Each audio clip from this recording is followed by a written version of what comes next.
guys, happy Sunday, and I hope that you are having a glorious Sunday. And if you don't know who I am Tara with Kittens, Weights, and Tarot. You can learn a little bit more about me by checking out the description box down below, checking out the website, kittensweightsandtarot.com. New website coming soon.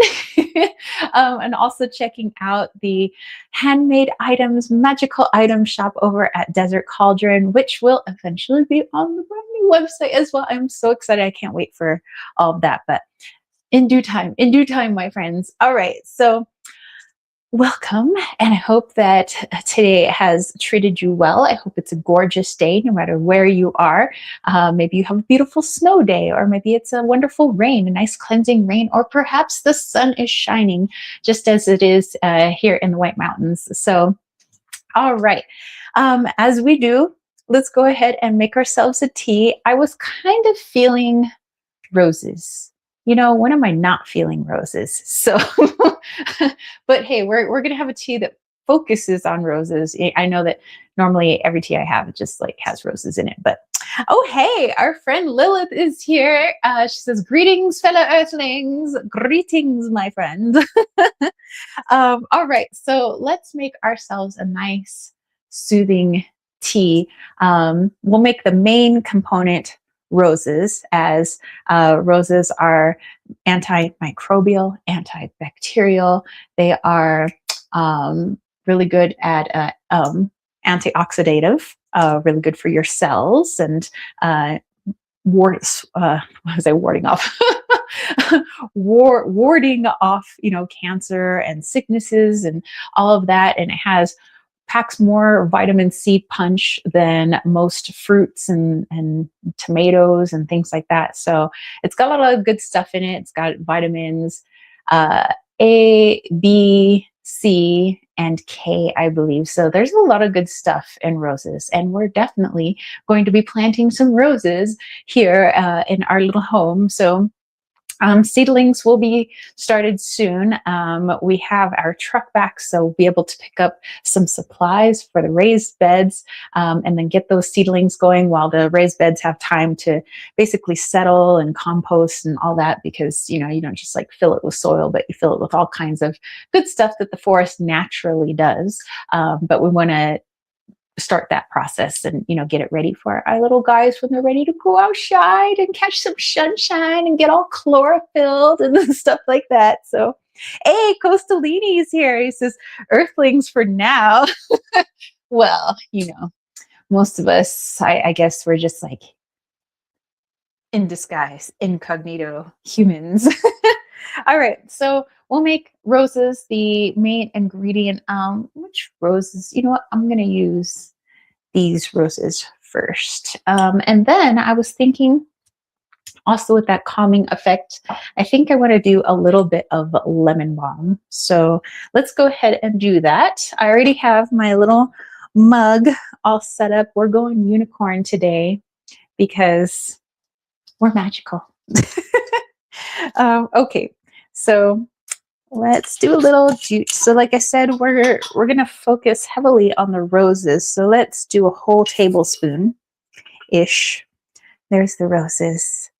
Delight your senses. We'll do like whole tablespoon. Ta-da! All right.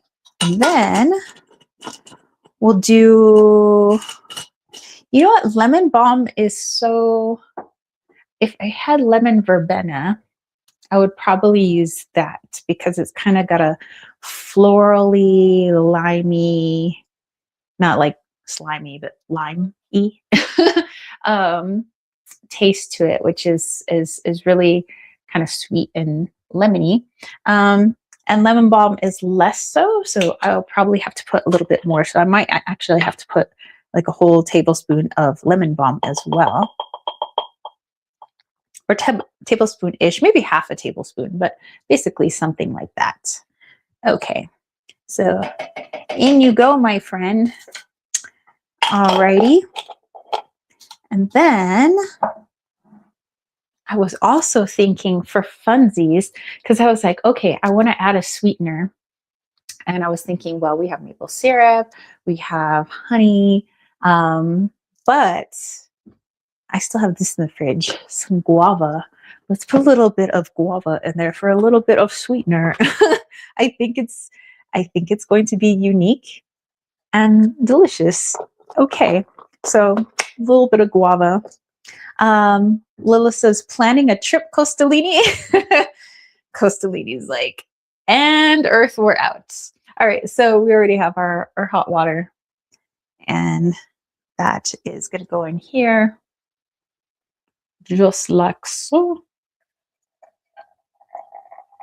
Oh, listen to that sound. I love the sound of tea being poured. Okay, let's make sure I don't overfill my cup. Make sure my cup doth not runneth over. Okay, I might want to wash off my little teaspoon. Okay, good times. All right, so I will put that there. My teaspoon can go here, and I'm going to put my little cover on top of my tea strainer to keep all those good little essential oils in there. And I have to show you guys this. So one of my neighbors used to like be a electrician, things like that. So he gave me a couple of these coasters. Check it out. How trippy is that? That's super cool. So my little coaster, I'm gonna light it up. There we go. Ooh, maybe the second one. Yeah, we'll do that. There we go. That's got some alien vibes to it, actually.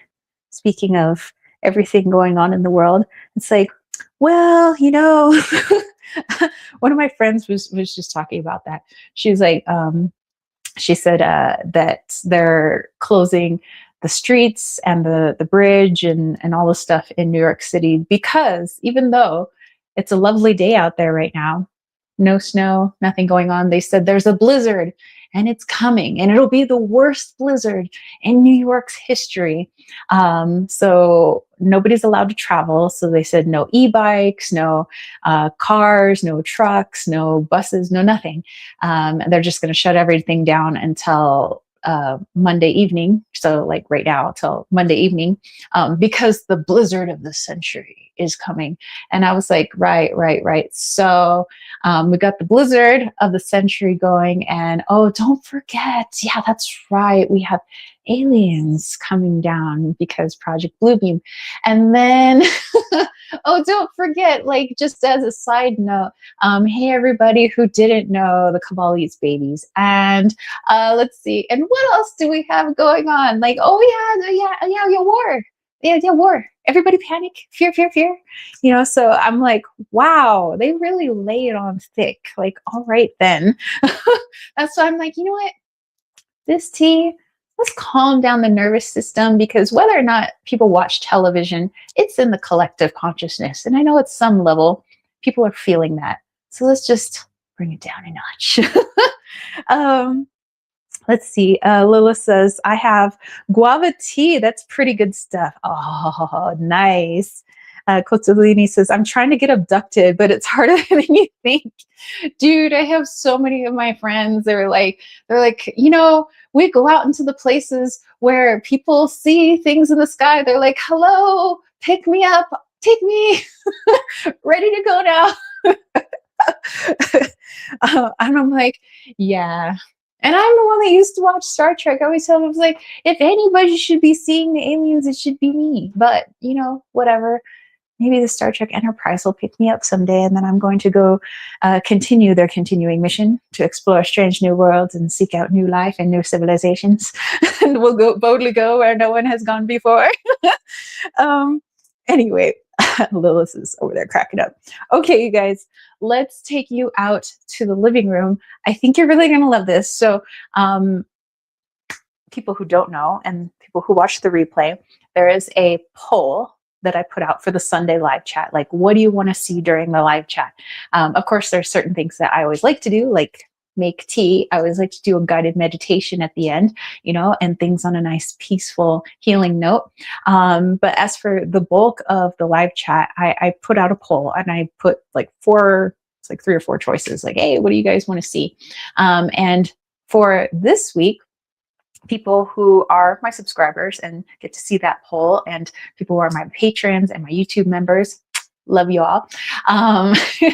It was almost unanimous on people wanting to see how to treat or heal panic attacks.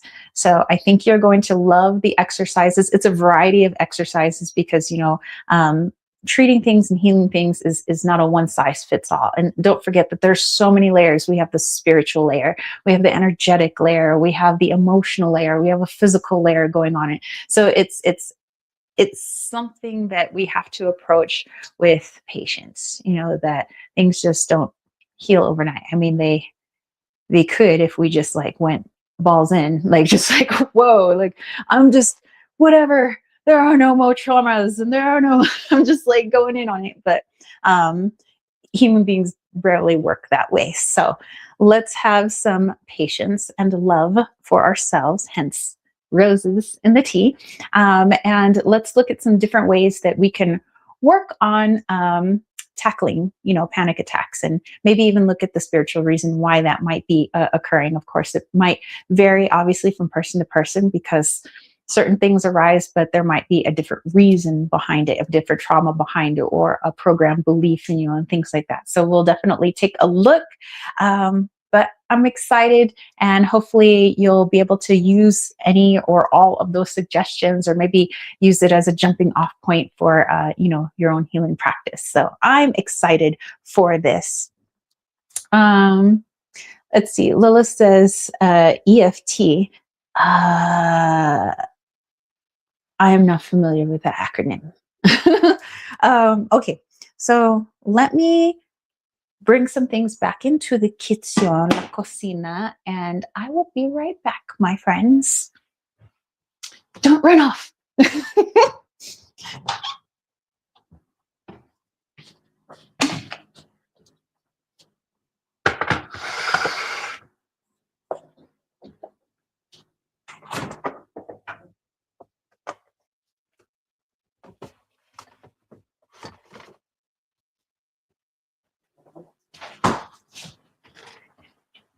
Lilith, as I just now had time to think on this, I do know what EFT stands for. Literally, you and I were just talking about it. Yes. I will bring that up as well. That's actually going to be one of the suggestions. So yay.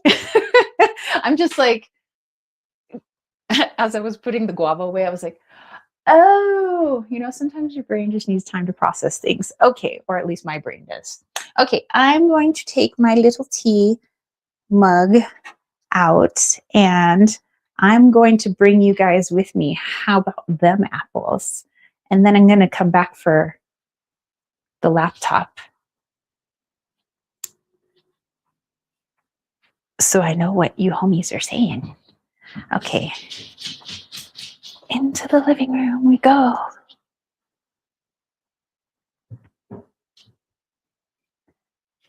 Yay! Okay. All right, so tea. Don't spill the tea. Hot, hot, hot. Okay, I'm going to lift the legs here. Please pardon the noise while we adjust our equipment.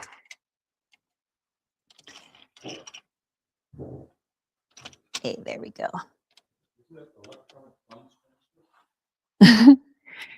It's frequency tapping.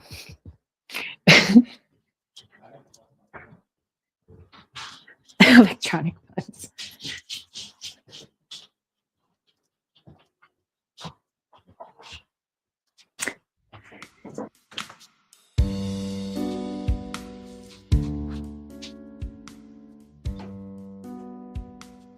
Okay, come on. You want to hang out with us, Mr. Vader?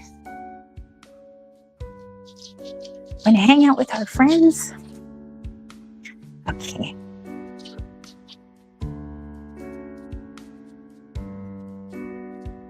I'm back.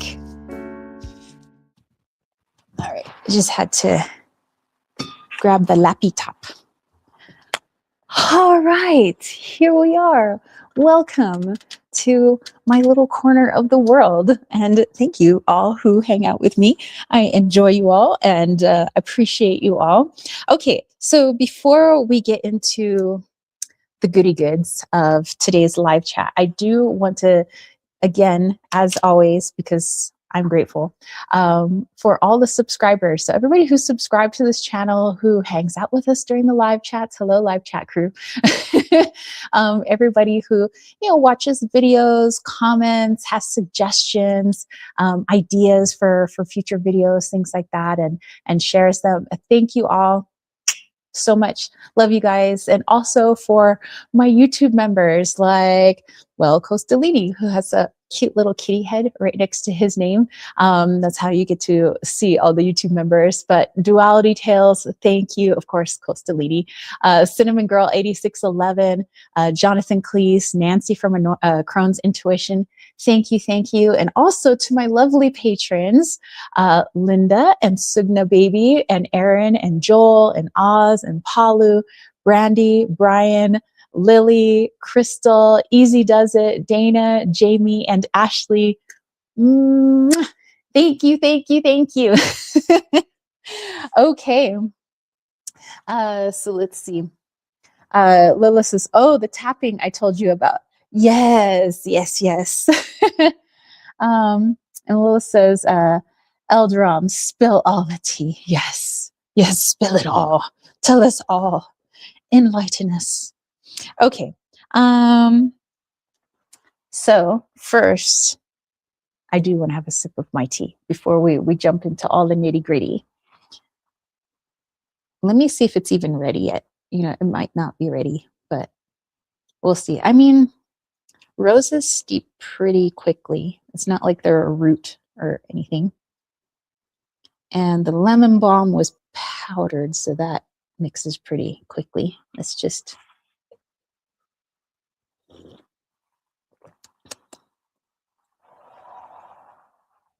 Dude, that tastes so freaking good. Like the guava with the lemon balm and the subtleness of the roses. Oh my gosh.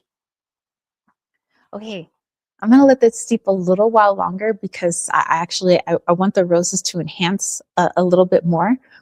But that's super good. So if you guys have guavas actually where you live, put some of that guava juice in there, or dry some, or put some fresh chunks, I don't know, and turn it into a cold brew. But that is so good. Or buy the juice. I actually got the juice at the Family Dollar General Tree. So, you could do that. And roses, if you have roses, collect those babies. And lemon balm, good stuff. I love when I stumble on concoctions and I'm like, oh, that is so good. I blew my own mind.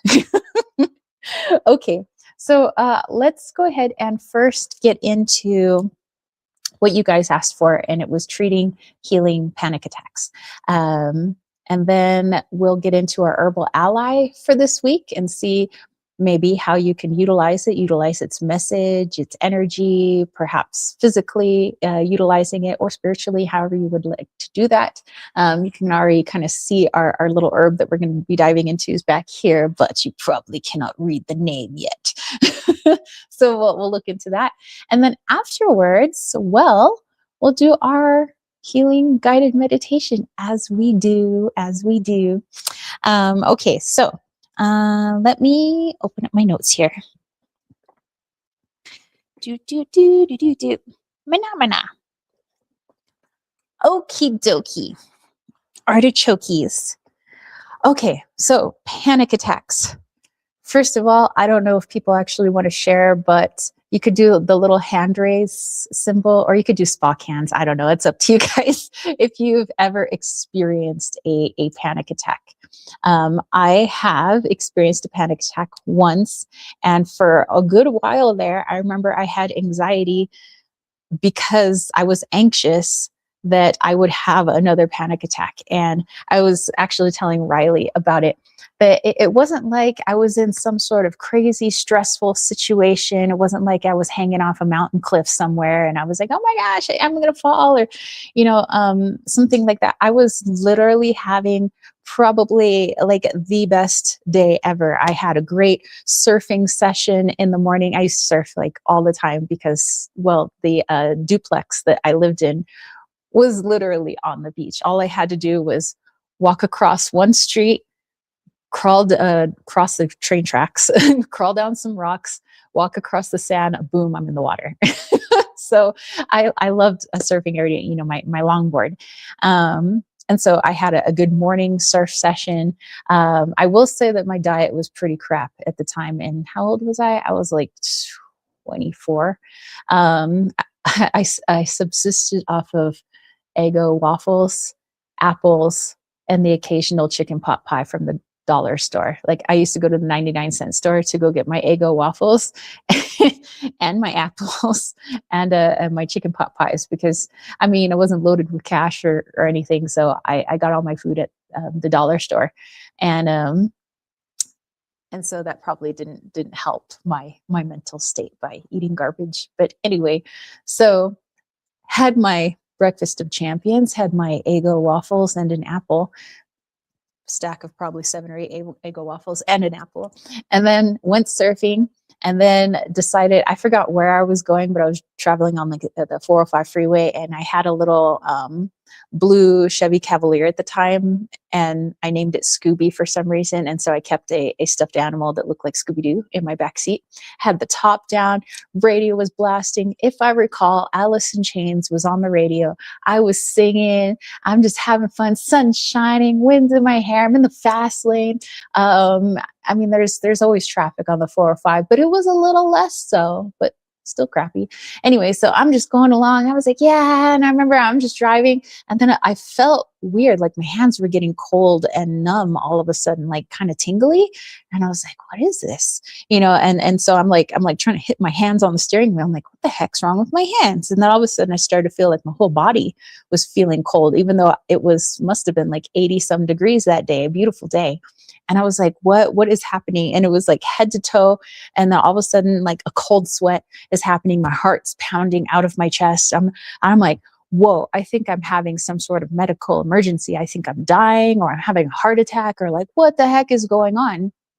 And so in my very panic state, by the way, my vision's going in and out too. It's like blurry, and I'm getting to the lightheaded point where I think I'm going to faint, which is not good when you're in the fast lane, on the freeway. And technically I could have just pulled over onto the shoulder, but in my brain, I was like, man, this traffic sucks so bad on the 405. It's like whenever anybody pulls off onto the fast lane, it's almost near impossible for them to get back on the freeway because nobody lets them in. So I was like, okay, well, that means I'm going to have to get off the freeway. I'm going to have to cross like four, maybe 5 lanes of traffic and try to get across to the other side. So I'm like trying to get over. And so now all this even more panic is sitting in, because I don't know what's happening, and I don't know why I feel this way, and I don't know why I feel like I'm going to faint, and I'm panicking because what if I do faint and I cause a crash and I hurt a bunch of people? So now I'm like really freaking out. I'm like, oh my gosh. So I'm like trying to get off the freeway. And at the time when I was still using Western medicine, I called Kaiser Permanente, and I let them know like what happened. And they were like, what were you doing when this happened? I was like, I was having like the best day of my life, just driving my vehicle, listening to my music and singing. And they said, well, we'll set you up an appointment with a psychologist. And I was like, okay. And what was the psychologist / psychiatrist, because only psychiatrists can dole out medications. What was the recommendation? The best way to heal this? Meds, drugs. Let's not find out why this is happening in the first place. First he was like, you must have, is it really stressful right now? Or, you having a lot of stress? And I'm like, dude, I surf every day. I have no stress. Like, bless you. I was like, I have no stress. He's like, are times tough? Like, are you struggling financially? And I'm like, Okay, well, I make like 10 grand a year, but all I have to afford is a little bit of food and some surf wax. Like, no stress. I have no stress. I'm not worried about cash. I'm not worried about a roof over my head. I'm not worried about really much. I love my job. I work at a freaking bamboo store with a woman who's like my mother, like a wonderful woman. I'm like, I have no stress. He's like, this could be the culmination of childhood stress. And I was like, I was literally not even thinking about anything from childhood while I was going down the freeway. He's like, I'm going to put you on take 3 Zolofts a day. And we're going to do that indefinitely until the chemical imbalance is corrected in your mind, because people have chemical imbalances that can only be corrected by medication. So we're going to do some Zoloft. And then I'm going to give you a prescription of Xanax as well. And so when you feel this anxiety come up, because you have anxiety that you might have a panic attack again, but you probably won't have a panic attack again, but you will have anxiety because you don't want to have a panic attack again. So just take the Xanax until you feel better, and Zoloft. And I was like, well, what's the side effects? He's like, depression, panic attacks, anxiety, suicidal thoughts, suicide. But it'll probably help you. I'm like, isn't that like the opposite of what this medication is supposed to be doing? He's like, well, it just happens to some people. I'm like, I took it for a couple of weeks, and then I was like, you know what? Screw this noise. I don't like, I was like, surely there's other ways of dealing with this. So that's what we're going to talk about today, is the non-medication route, because yes, surely there is, and there is, there are other ways of working through the ways that our body is speaking to us. And our body speaks to us when obviously something is out of balance, is something needs attention. It's not always the same reason for everybody. If the panic attack that I experienced at the time, and I have done some shadow work on it, and I realized that although the psychiatrist did not hit the nail on the head when he was mentioning, stuff from childhood coming up, it was actually my living situation, which wasn't a headache for me. Like, I wasn't stressed at all, but it was the type of living situation that I was in because of conditioning from my childhood. But that was never addressed. That was addressed 20 years later when I did some shadow work on it. And I was like, okay. So now we can work on this. And so there's tackling the root cause. And so my root cause would not be exactly the same as, you guys that are raising, your Spock hands and your hands over there. It would probably wouldn't be the same, but the body has its various ways. And so it's like, hey, panic attack, something needs attention. Hello, over here.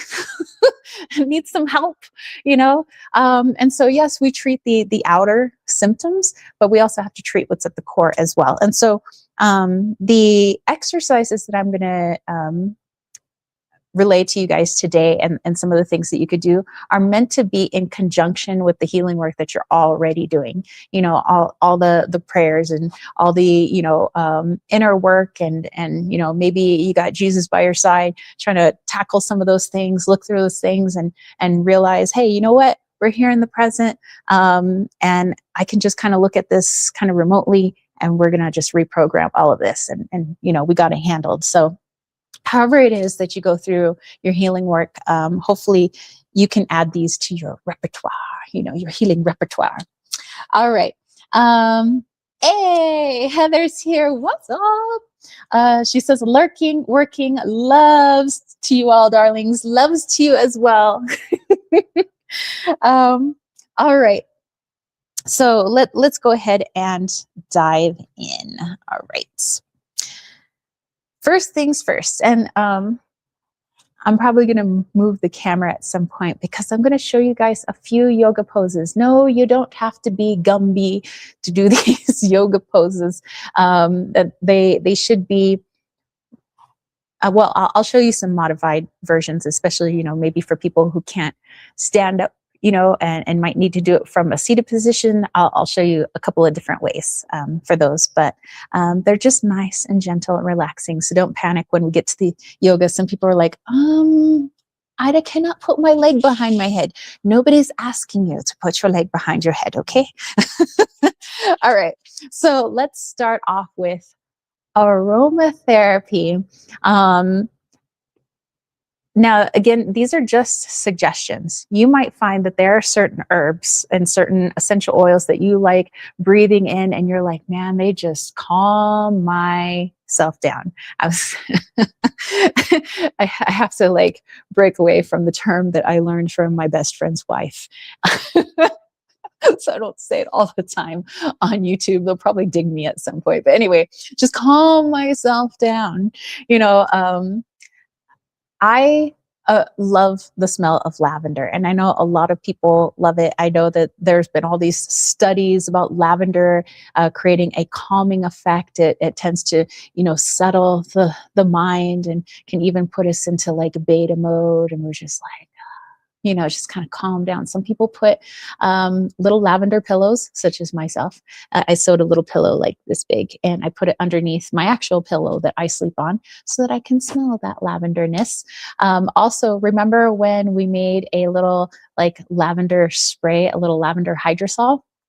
Well, I just ran out of it, but I was spraying my pillow with it. I spray my face with it, and it's like just anytime throughout the day, even if I'm not feeling stressed at all, and it's like, back to the present moment. Now for you, you might say, lavender isn't so much my jam, but roses or the smell of peony or lilac, whatever scent you feel super zen, super calm, maybe that's something that you would like to utilize. And so it could be something that I wouldn't say wait until you're in an anxious state to smell it. You could have that burning every day in your home, or, maybe once a day, maybe not all day going on in your home, but maybe once a day. You can have those like little stick diffusers, that they have. I like the wax diffusers. I used to have one in my classroom. It's here now, but because I couldn't have candles in my classroom, so I got away with like a wax diffuser, and that has a nice subtle scent to it. So if you are into lavender, you could do like the stick lavender diffusers. If you wanted to, you could just boil a pot of water on the stove, put in 1 or 2 drops of essential oil, and just let that permeate the home. Temporarily, you could do that. You can make the lavender hydrosol, that we made in a past live chat. Just spritz the home, spritz your face, spritz your hair. I don't care. Spritz your pillow. Just anything that you think really helps to. I was going to say attack, but maybe we don't want to use attack when we're trying to calm down. Embrace and love and settle down our central nervous system through the use of our olfactory. So lavender is a big one. Some people just like like the big jars that I have like this. Well, I have a big jar, obviously, like full of lavender. And sometimes I just take the lid off of that and I'm just like, get your lavender hit. So I don't know, maybe you guys might be as nerdy as I am and you have giant things of lavender in your home, and maybe you just want to stick your whole face in some lavender and just be like, or whatever it is that you guys like I said, like lilac, peony. A lot of it's floral in nature, but there might be other scents that are really calming to you. Like for some people, they love the smell of cookies, and so they have like candles that literally smell like cookies, like we do in our home, and it makes me hungry. But okay, Riley loves the smell of tumbleweeds. So you know what? Actually, that's not so far-fetched, because besides lavender and roses, something that is really calming for my system and is in the desert during the summertime, when there is a nice rain that just comes out of nowhere, and that hot sand, that dirt, just like the steam that rises up, there's just this scent about the hot desert being bathed in rain, cool rain, where like cold meets hot, and it just smells so good to me. It's what I remembered when, growing up with my grandparents in the summertime, and we would have the rains in summer, and it's just the the earth smelled so good, and it was just like this. I was in a happy place. I was so calm, and so whenever I do smell that, I would have to wait for a rain though for that to happen. It's just like so at peace, so in the present moment, and it smells so good. So I don't know if you guys want to share some of the things that just really scent wise calm you down. So we'll get into some other things like physical things that might help to calm you down, but like scent, like what are some scents that you guys are like, yes, when I smell that, nothing else matters. Like I'm just taken away to like vacay land in my mind, you know? um, oh, for Lilith, it's eucalyptus. Dude, eucalyptus is really nice. I like eucalyptus. Where I grew up in San Diego, well, actually a lot of parts of California, we have eucalyptus trees, and they have so much oil in them, which is why they make such a great essential oil, but not so good for fire season because of the oils that that plant has. But eucalyptus, just especially when they're getting like a little hot in the summertime and the wind blows and then you're smelling the eucalyptus in the air, it's just calming. Plus the sound of the very long leaves that they have just kind of like rustling in the breeze. That in itself is really calming. So Lilith, I don't know if you guys have eucalyptus where you are, but just like chilling underneath a eucalyptus tree on a hot summer day, just like, oh yeah. Or taking one of the leaves off and rubbing it together, and then just, it just smells so good. Lilith also said frankincense and myrrh, also two really lovely scents as well. And by the way, eucalyptus, frankincense, myrrh, I believe all have antimicrobial properties. So if you're like burning actual, let's say eucalyptus in the home, or letting the like natural oils permeate the air, letting the myrrh or frankincense resin, just burning it and letting it actually does cleanse the air. Like there's energetic cleansing, but then there's like actual physical cleansing. It does both. So also really good to burn if people are feeling a little under the weather, clear out the home just a little bit. But yeah, I find those to be also really, really calming. For me, myrrh has almost a powdery, it almost doesn't taste. I don't eat myrrh. Smells like like how do I put like a musty in a good way, like musk, not musty, musky powder. And I don't know how to describe it, but it's so much smoother for me than frankincense. But frankincense also really good. Yeah, but like I said, for me, it's the summer rains in the desert, the hot portions of the desert, and lavender and roses. Those are probably like my top three. Like if you're gonna chill Tara out, get those going. I don't know how it would smell all at once. Ooh, would I just be rendered unconscious, like with a smile on my face? Maybe. I don't know. Okay. Let's go into flower essences. So I don't know if any of you guys use Bach flower remedies, like BACH flower remedies, or flower essences as they're called sometimes. You can find them online. Some health food stores like Sprouts, and I don't know if Boney's still exists, but I think Boney's got taken up by Sprouts. But anyway, so like health food stores, they might have some of the floral flower essences. But like I said, you can always find them online as well. But there's one scent in particular. It's called Calming Essence. Oh, actually, there's three that they create through the Bach flower remedies that you could utilize whenever you're starting to feel a little anxious, like you feel like a panic attack's coming on, or it's something that you would just like to add to your daily routine. Like I'm just going to do this daily and I'm not going to wait, for something to come up. Like I said, these are things that you're doing in conjunction with like your inner healing and everything, but people have found them to be useful. And that is the Calming Essence, the Rescue Remedy, and the 5 Flower Formula. So those three you might want to look into. They say to place maybe about 3 to 4 drops under the tongue. And how many times a day? I believe it maybe just once a day. And they said you could do that once a day, or if you feel like something's about to come on, like now that I know, if I were to have a panic attack again, like what that would look like. My hands get cold and clammy. I start to feel cold all over. I start to feel a little dizzy. Vision gets a little weird thoughts going on in my head. Heart beating really fast. In that case, you could take one of those three things, the 5-flower remedy and the calming and, the emergency one, the rescue remedy, and just put 3 to 4 drops underneath the tongue and just like breathe, come back to the present moment. Just noticing what's on the ground right now, like carpet. What color is the carpet? The carpet's tan. Is the carpet shaggy? No. Is it short carpet?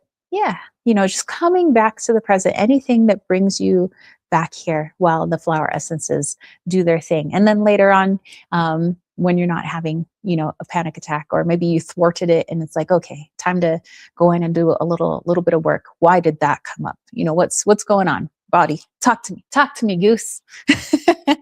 All right. Another thing to look into is food therapy. Remember when I was telling you guys that my diet at the time was not so great? I mean, some people would be like, oh, but you were surfing every day. You were thin. You're, in great shape.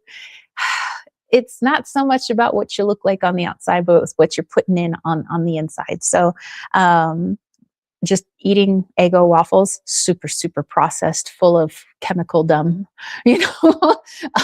tastes good, but not the best thing for you, especially when that was like the main bulk of my diet was literally Eggo waffles. And apple, okay, cool, but the apple can't like be my only source of nutrition. And then there was the chicken pot pie, but that was super processed. It wasn't like a homemade chicken pot. Like I'm pretty sure like there was probably like 1,000 different chemicals in there. I don't know. Probably not even real veggies. Who knows? So let's talk food therapy. They say that if you eat more whole grains, rice, and millet, that it's the B vitamins in those types of grains that help to calm the central nervous system. It's like an overall calming effect. It says overall, it's best to just try to stay away from processed foods as best you can. Anything with like artificial colorings, additives, sugar, things like that. Sometimes when there are things that are labeled like fat-free, in order to make it taste good, because when you take the fat out of food, naturally occurring fat that's in things, and you take it out, that takes out what makes people feel satiated. So the fats that we have naturally, like let's say in avocados, there's fats in there, there's fats in, animal meat and things like that. When you take that out, there's nothing to tell the body, hey, you're full now. So when you take that out and then you replace it with a bunch of sugar to make it taste good, it ends up not being so healthy, at least, the way they market it. Costolini says, I just ate inorganic strawberries and now my mouth is having an allergic reaction. I think the body confused the berries with their pollen when they modify them. Oh, well, you got some milk on hand? You might want to drink a little bit of milk. At least that's what helps me when I know that I'm having a little bit of reaction to some food I ate when it's not really hit my gut yet. So I don't know if you got some raw milk laying around.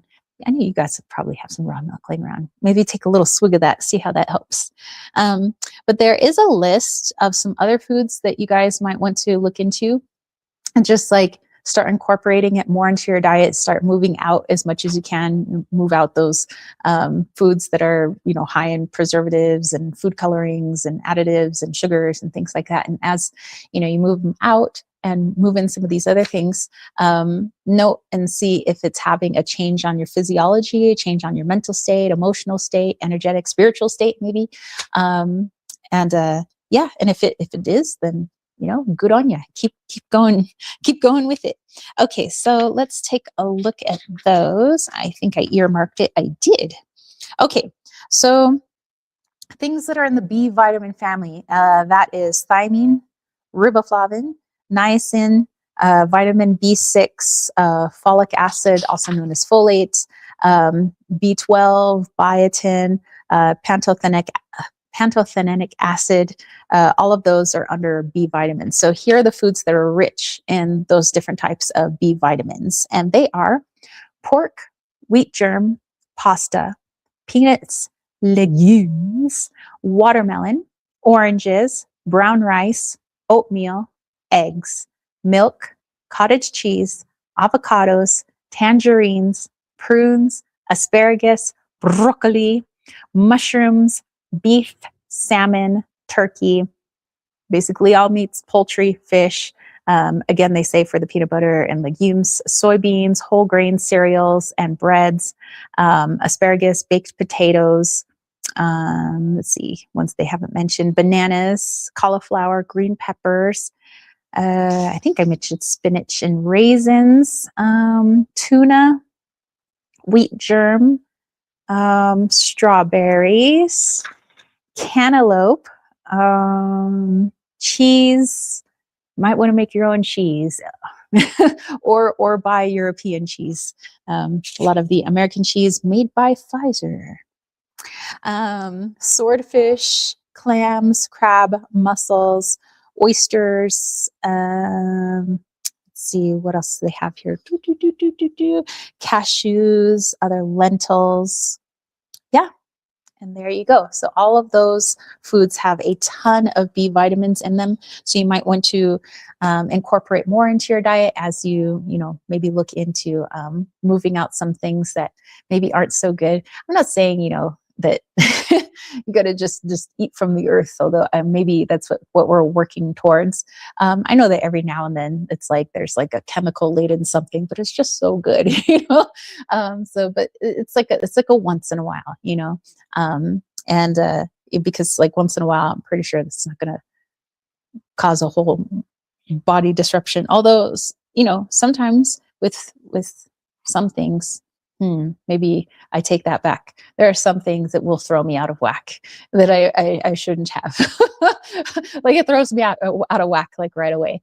And that is candies that have sugar alcohols. And then like any candy that has a sugar alcohol, oh, they're so delicious. I will immediately have some tummy troubles. So I just steer clear of them. And I just try to have the memory of the taste, and that should be enough. But anyway, okay, so let's see what else we have here for you guys. Oh yes, homeopathy. Okay, so they say if someone experiences panic and shock following a traumatic event, such as an earthquake, a car accident, or seeing another person injured or killed, you might try doing 30 cc's of aconite. So what aconite is, also known as wolfbane, and it's there's another name like monk's head, something like that, but I know it by wolfbane. And it is a poison, it's a toxin. But in low doses, just like with foxglove, remember, I don't know if it was last week, but we were talking about foxglove. Foxglove is a poison, but they use it, parts of it, for heart medication. And aconite, wolfsbane, there are scientists who've learned to extract the parts of wolfsbane, which is beneficial for us instead of detrimental for us. Like we don't want to die, but it actually has a nice calming effect, a sedative effect. Whereas if you were to just like take the whole plant, which I am saying don't do, it's poisonous, it's a toxin. Don't just like eat the whole plant. It's got a beautiful like purple cap to it. It's a beautiful flower, but you don't want to ingest it. Because that calming sedative effect that they can extract from it, when you eat the whole thing, that sedative actually puts you into death. So you're so relaxed you literally die. So don't do that. But maybe look up aconite for those that are into homeopathy. Heather says, known as monk's hood. There you go, monk's hood. That's what I was looking at. or aconite. As a member of the Ancontinum, a genus. It's also frequently referred to as leopard's bane, devil's helmet, and blue rocket. These plants are highly toxic perennials. Yes, yes, they are. They are poisonous. They are toxic. Don't just eat them. But in certain stores, like health food stores, they do sell aconite as a homeopathy. And so if you don't feel like comfortable, like, well, I don't know if I know how much 30 cc's is, so then you might want to like put that aside. But those of you that are like, I'm a stud in homeopathy, then okay, that that info is for you. Okay, so the next thing is some imagery. And before I get into that, I'm going to finally have my tea because I think it's ready, Freddie. Okay. There we go. Just do a little, get it all out. Just like so. Okay. Okie dokie. All right. So let's have a little sip. Heather says mistletoe is the same. Druids used it in small doses. There's a lot of things that our ancestors didn't have, like the fancy science equipment that we do now, but they were able to take like small, just extracts of it, sometimes through making a tincture of it or a decoction. There are ways of extracting from plants, but it's something that you gotta practice, a lot doing, and then being able to figure out like how much to take. But our ancestors are really good at that, and it's like we've lost so much of this information because we're so modern and so advanced that we've forgotten a lot of it. But I think we're reclaiming it now. A lot of people are starting to look back to the ancestors and be like, you know what, they were onto something. Who knew? Our elders knew something. That is freaking good. Highly recommend. Roses, lemon balm, guava. Okay, let me just put that down. I turned off my little disco light because I want to save the whatever battery is in there. Okay. All right. Imagery.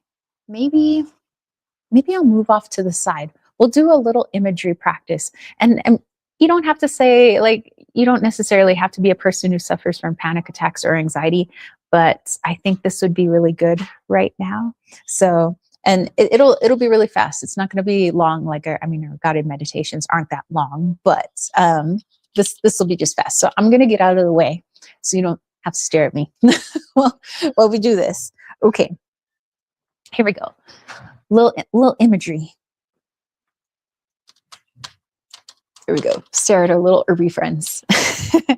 Okay, some imagery. Okay. Close your eyes and just focus on your breath. And you might want to focus on breathing in, breathe out. Let's do this together. Breathe in, out, in, out. Okay. Imagine that you are in a long, closed wooden box and that you're wrapped like the mummy. Accept the feelings that you're experiencing at this moment and just sit with them. Not trying to analyze them, not trying to decipher them. Just how do you feel in this moment, in this visualization? Wrapped like little mummy inside this box. Do you feel a physical sensation? Is it emotional? Just note them. That's all we're doing at the moment.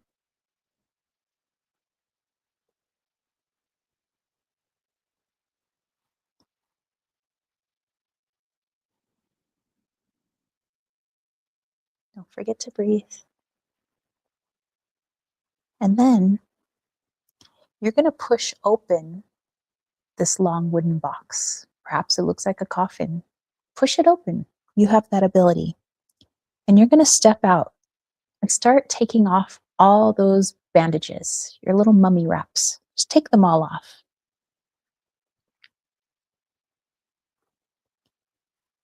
And when you're finished, take those bandages and ball them all up. And you're going to throw it at a dark cloud that has formed over your head. Just chuck it. Chuck those bandages right into that dark cloud. And you're going to watch that ball go into the center of the cloud, and the cloud breaks up. And there's going to be some rain. And that rain is going to wash over you.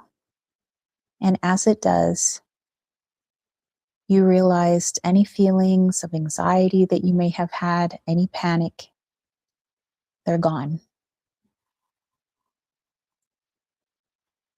And before you open your eyes, visualize the landscape around you.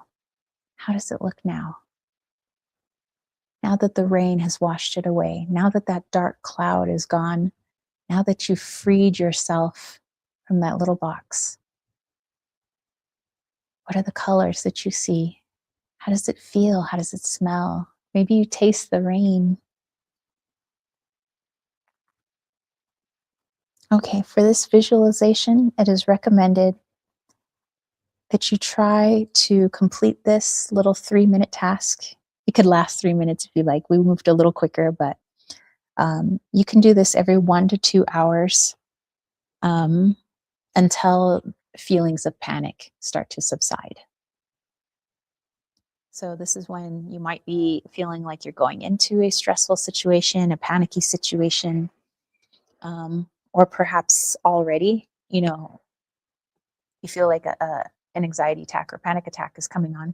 Anxiety attack is a little bit different than a panic attack, but so we're focusing on the panic attack. But if you feel it coming on, try that visualization and see if it aids you. And like I said, later we can get to the journaling, we can get to the shadow work and all of that. But we want to take care of our physical symptoms, especially when they're happening right now. So, if you feel that, again, it's just like, okay, I'm just going to close my eyes, just 3 slow, intentional breaths, just focusing on in and out. And even if you want to say that in your head, you could do that, just in, out, just do that 3 times. Again, what feelings are you having inside this box, wrapped in these bandages? And then at a certain moment, once you've felt all that you need to feel, we open that box, we get out, we take off all those bandages, we look up and there's this dark cloud that's been over our heads. We're just going to chuck those bandages right at that cloud. And as that cloud breaks up, those cleansing rains just come down and it just soothes us, calms us, it brings us back to the present. We feel refreshed and we start just noticing how our environment has changed. And then you open your eyes. So like I said, you could do it every 1 to 2 hours, afterwards, until you feel like, okay, I feel like I'm back at like homeostasis. I feel pretty good again. So that's something that you guys could try. Another thing is meditation. And there was something I had earmarked in here about that. Okay.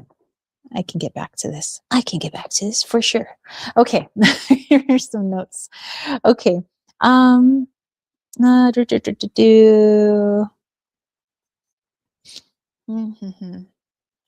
Okay, so some things that they say might help to enhance your feelings of relaxation, maybe even before a panic attack sets in, and that is to stomp out smoking. So there are certain chemicals that are within cigarettes that you wouldn't normally find in say like cigars or marijuana, herbal smokes and things like that.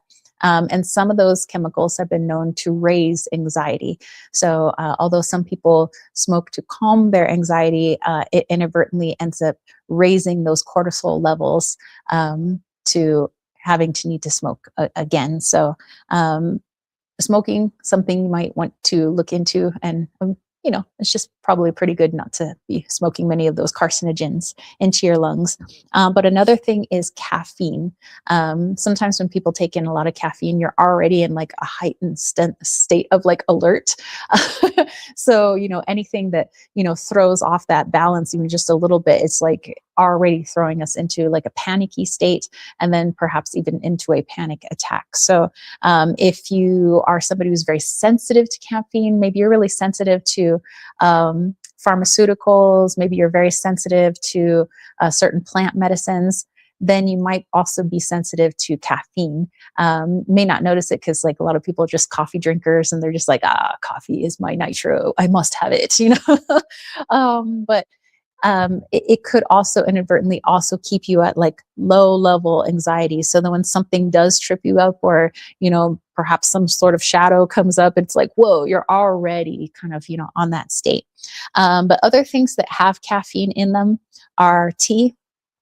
The tea that I have here, no caffeine. But like if you have green tea, black tea, matcha tea, anything with tea leaves, like white tea has probably the least amount of caffeine in it, but it still has trace amounts. Green tea has caffeine in it. All different types of those like teas, they got caffeine. Sodas like colas, dark color colas, they've got caffeine.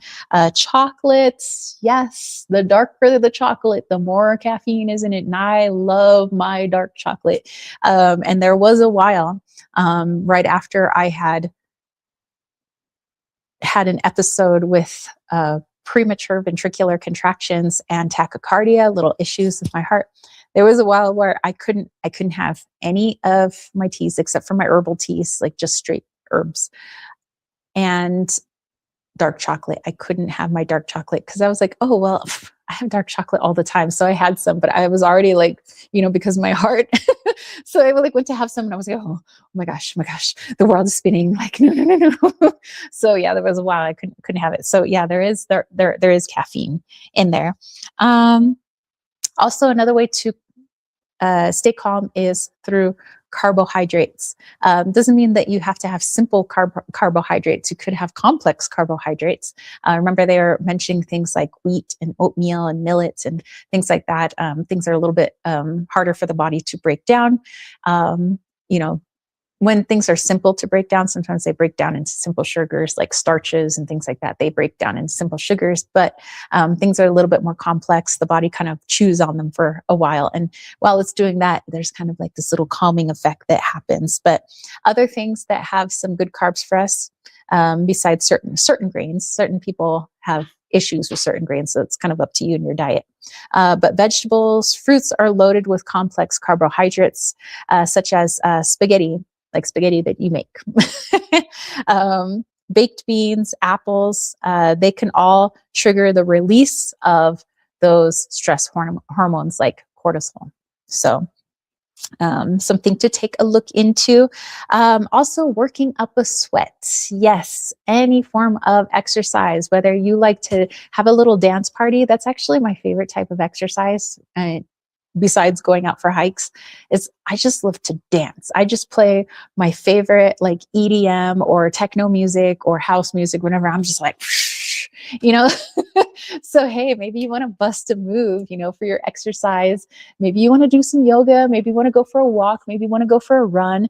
Maybe you're a gym rat. I don't know. But all of those really good at decreasing, some of those cortisol levels, raising our serotonin and all those feel-good chemicals that are in our brain, making you feel pretty good. And you might be like, well, what about those people that like just rage out in the gym? We call that roid rage, and they're on steroids. So don't do that. Okay. Also, lastly, make time for a chuckle or two. Hopefully you might gather a chuckle or two during my live chats. I mean, I'm no comedian, but I sure do crack myself up. So I guess that's good for me. I don't know if that's good for you, but So you might want to find a ha-ha, if you've been feeling a little anxious lately, find something that really tickles your, what? Thanks a lot. Hope you guys didn't catch that. But yeah, anything that makes you laugh. I like the Lonely Island, or yeah, Lonely Island, that has Andy Samberg, in that little group, and their music videos, they crack me up like to no end. So those make me laugh a good deal. But yeah, watch a comedy, go to a comedy club, go make faces in the mirror. I don't know, like something that'll make you laugh. Lilith says that sweater looks really good on you. Well, thank you. Thank you so much. Oh, I love you. Lilith says, is Riley being mean to you? No, he's just always messing with me because he loves me, because I do the same. All right. Let's see some other things that you could utilize.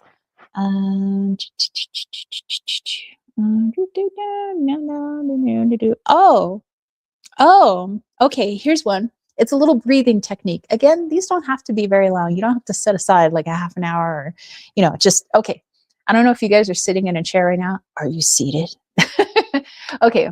But it says to sit in your chair with your back up as straight as you can. I know that some people have back issues. So as straight as comfortably possible, sit up straight. And it says slowly breathe from the top of your lungs, which are kind of somewhat right up here, to the bottom of your lungs. So it'd be like so as I'm breathing from here, going down, expanding my lungs all the way down until you can see like your belly blow up, just, and as you do this, we're going to go in reverse order.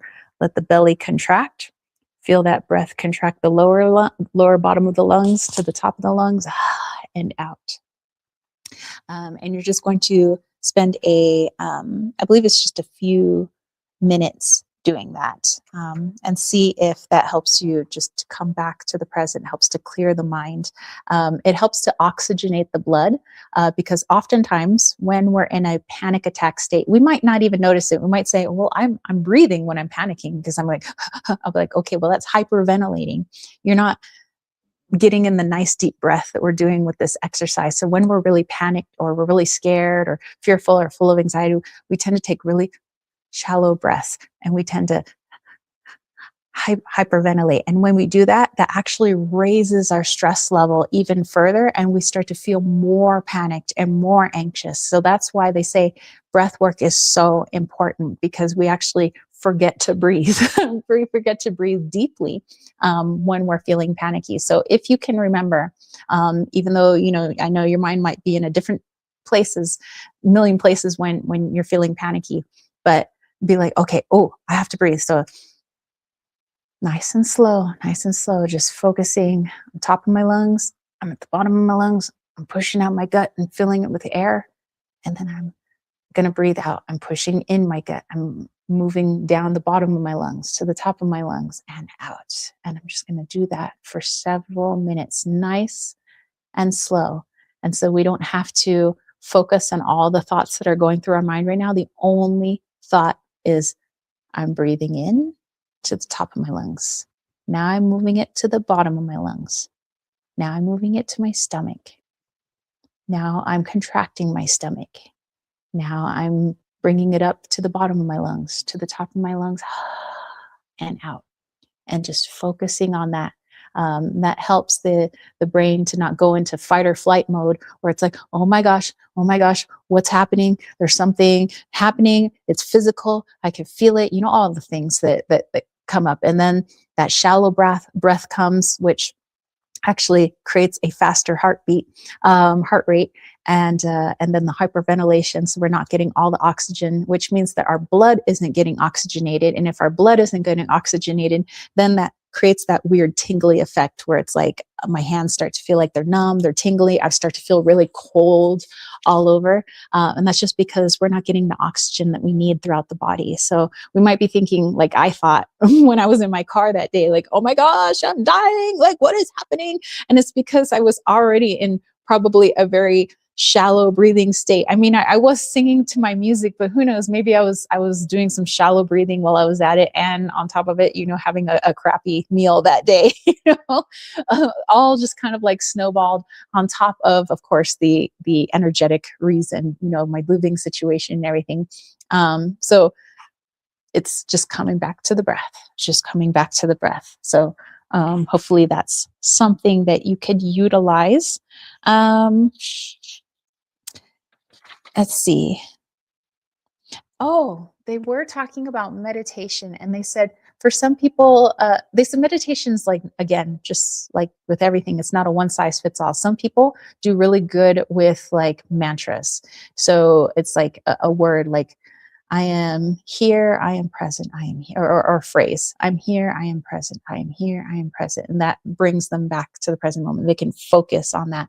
Some people have an image that they stare at either in their mind's eye or physically it's on their mirror, in their bathroom or something, and they just focus on it. And for some people, that works really well. For other people, they need a more immersive type meditation. And so some people use guided meditations. But remember, some people don't need a guided meditation. And actually, it's distracting to hear a person talking, during that meditation. Maybe you just need a wordless musical meditation. Maybe you just like to hear, some, sounds of nature and, and in your meditation.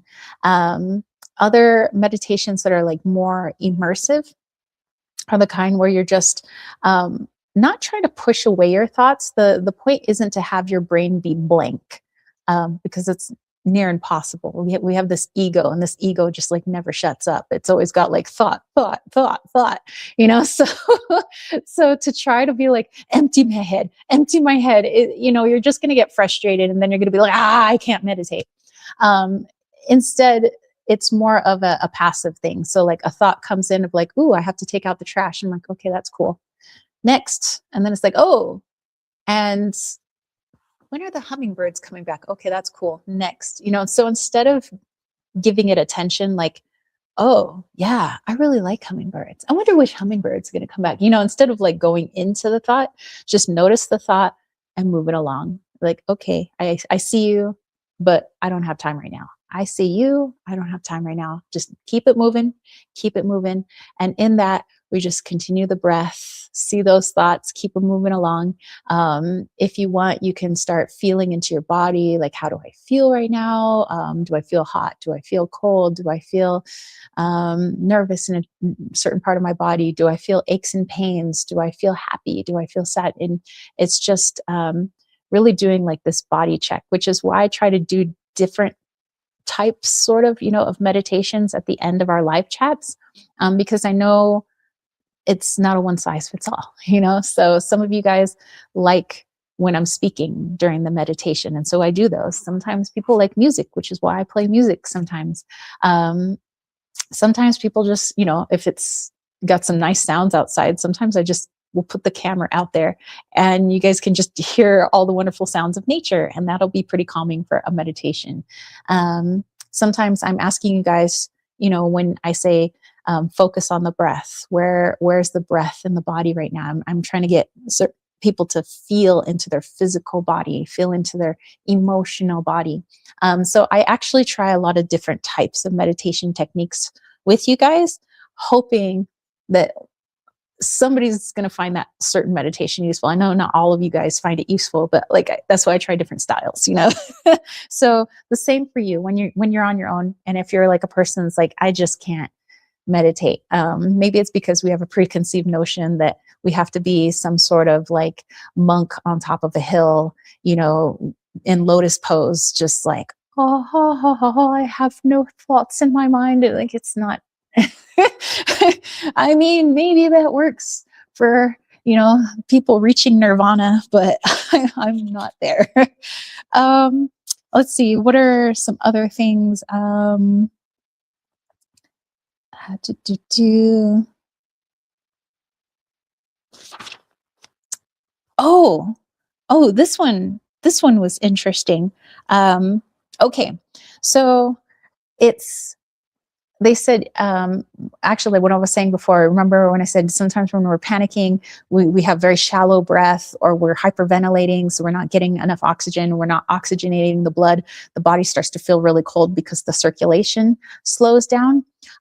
So there is an exercise that tries to bring you back to the present and actually tries to get you to warm up your body. I don't know if you've seen, there's this guy called Wim Hof. I forget what country he's from. I think he's from the Netherlands. Um, but he's like known as the Iceman because he can go out almost nearly naked into the snow, into water that literally has ice chunks floating around in it. And he can raise his body temperature merely by using his breath. And it's not like he's some freak of nature. He has taught other people how to do it too. So it is a very powerful thing, this breath. So, you know, as let's say you're focusing on the breath, you can either say this out loud or say it in your mind, but you say, my hands and arms are warm and heavy. And you say that 5 times. My hands and arms are warm and heavy. My hands and arms are warm and heavy. And really try to feel it, really try to see it. And then after that, my feet and legs are warm and heavy. And you do that 5 times. My feet and legs are warm and heavy. My feet and legs are warm and heavy. Again, 5 times. And then my abdomen is calm and comfortable. We do that 5 times. My abdomen is calm and comfortable. My abdomen is calm and comfortable. And then 10 times, we're going to say, my breathing is deep and even. My breathing is deep and even. And then 10 times, my heartbeat is slightly calm and regular. My heartbeat is slightly calm and regular. 10 times. My forehead is cool. 5 times. My forehead is cool. My forehead is cool. It says, then the last thing that you repeat, and you'll do this 3 times. When I open my eyes, I will remain relaxed and refreshed. When I open my eyes, I will remain relaxed and refreshed. And then start to note how your body temperature is actually doing. And that's something that they have biofeedback machines. I think they sell them on Amazon. It could be either really expensive or you can find some like really cheap ones. Basically, all you need is a thermometer, something that can check your body temperature. So, if you want to get your mind off of I'm panicking to, you know what, I'm going to be a science experiment right now. Maybe put your thermometer or your biofeedback machine or whatever on your skin, and you might note like my forehead temperature or my skin temperature, like right here. Make sure you keep doing it on the same part of the body. But I might be like, ooh, it's like 50 some degrees right now. Okay, whoa, that's like real cold for your skin. But after, repeating those things that we just said, over and over, and then try to take your temperature again, you might notice that your skin temperature has risen. So you're making yourself warmer, which tends to make people feel more comfortable again. Because if we're panicking and we're feeling cold, that's like a feeling of like abandonment, feeling of scarcity, feeling of like, I'm out in the cold, this is no good. But usually when we're warm and comfortable, we start to feel a little bit more relaxed. Probably why a lot of us, when we're feeling not so well, we wrap ourselves in a big, cozy, fluffy blankie. We have our best little stuffed animal companion with us. For me, it's Floppy Horse. I love Floppy Horse. And we just want to get cozy. We want to, and we might say that word, I want to be cozy. Really, it's subconsciously the body's like, I need to get warm because I don't feel safe right now. I need to get warm. I don't feel safe. I got to get warm. So by doing these exercises, this one that I was just talking about, it's trying to bring warmth back into the body, but it's showing you that you had the power to do it. Instead of grabbing that blankie or grabbing a space heater or something like that, like you did it, you warmed your body. And if you can do that, then you have control of this, and then of course we'll get to the heart of the matter. But this is like just working on the external symptoms. Okay, let's see. Costellini says he injected Ebola or something and was fine. Daddy Ebola. Whoa, don't inject Ebola. um, yeah, just little hits of Ebola. Hey, Kath is here. Hey, hey, how are you, my friend? Okay. I think that was it for that section. Oh, no, no, no. There was one more thing. Um, hmm. Okay. Yes. Yes. Okay. All right. Um, this was something I used to do this. It actually really helped me. Um, so the household I grew up in, I would say, uh, I was in like low level state of like always being on edge. Even though I was like happy go lucky and I'd be out running around and riding my bike and stuff, just like subconsciously low level, you know, it wasn't great at home. But something, I don't know where I learned it, but I taught it to myself. And now that I've like seen it in books, I'm like, oh crap, that's like actually a thing. I'm like, woohoo, I learned something. Um, so when I was like, I think I learned how to do this when I was like 11 or 12 years old. But I'd just be so angry or stressed or whatever from whatever debacle I was in with like my mother or my father or something. And invariably I was always being sent to my room. I'd be in my room and I noticed that, cause I would just be like, I'd have all this pent up energy of like I want to talk back to my parents so badly, but and sometimes I did, but there was always a consequence for that, and it wasn't a pleasant one.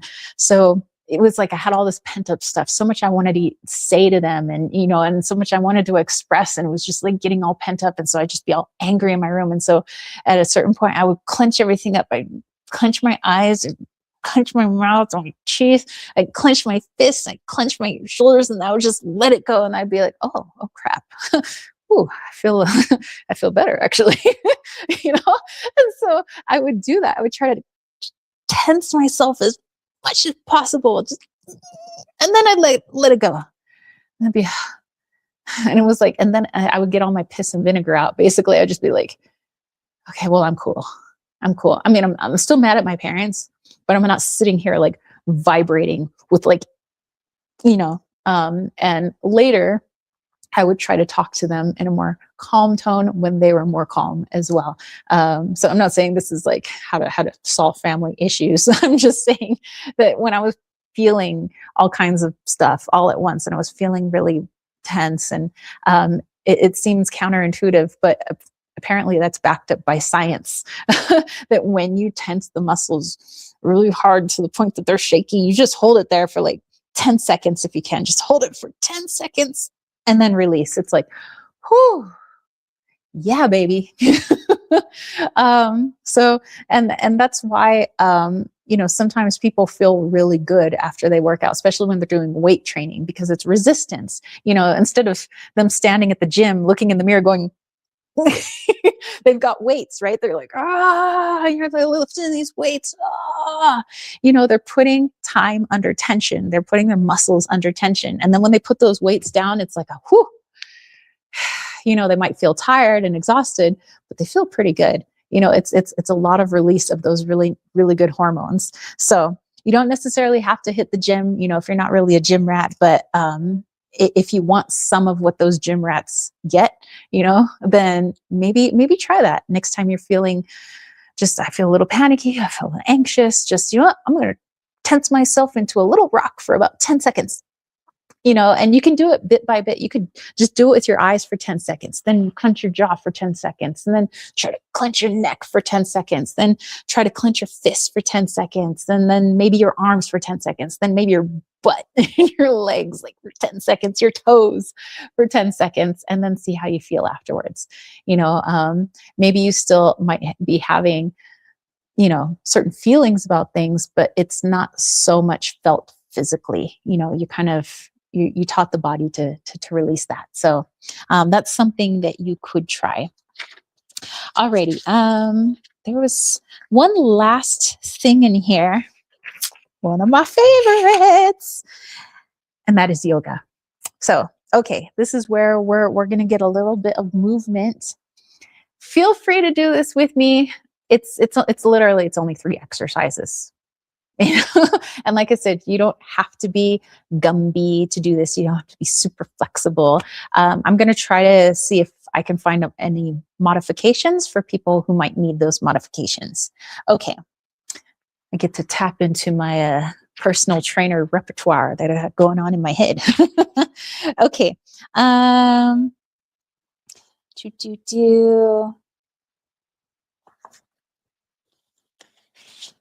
gonna move this off to the side. Let's see. We have some. Oh, hey, Vader. We have some space over here. So, okay. I'm just turning the camera a little bit. All right. I think you'll be able to see me.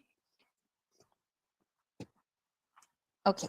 So first, we're going to be doing something called a standing sun pose. Maybe I should lift this up a little bit so you guys can see me standing. Okay. Okay. All right. You know, I'm going to move over here so I'm not so close to the fireplace. Okay, there we go. Okay, I'm back here. You guys can see me. You probably can still hear me. I have a microphone. All right, standing sun pose. So if you can, if you are able to stand, otherwise I'll show you how to do it seated. Put your feet hip width apart. My hips are here, so therefore if I went straight down, my feet would be directly underneath my hips. And what I'm going to do is I'm going to take my arms and I'm going to take a nice deep breath in. Raising my arms over my head, looking up at my hands. If that actually hurts your back, then you could keep your head forward. Some people have spinal issues, so they can't necessarily reach up.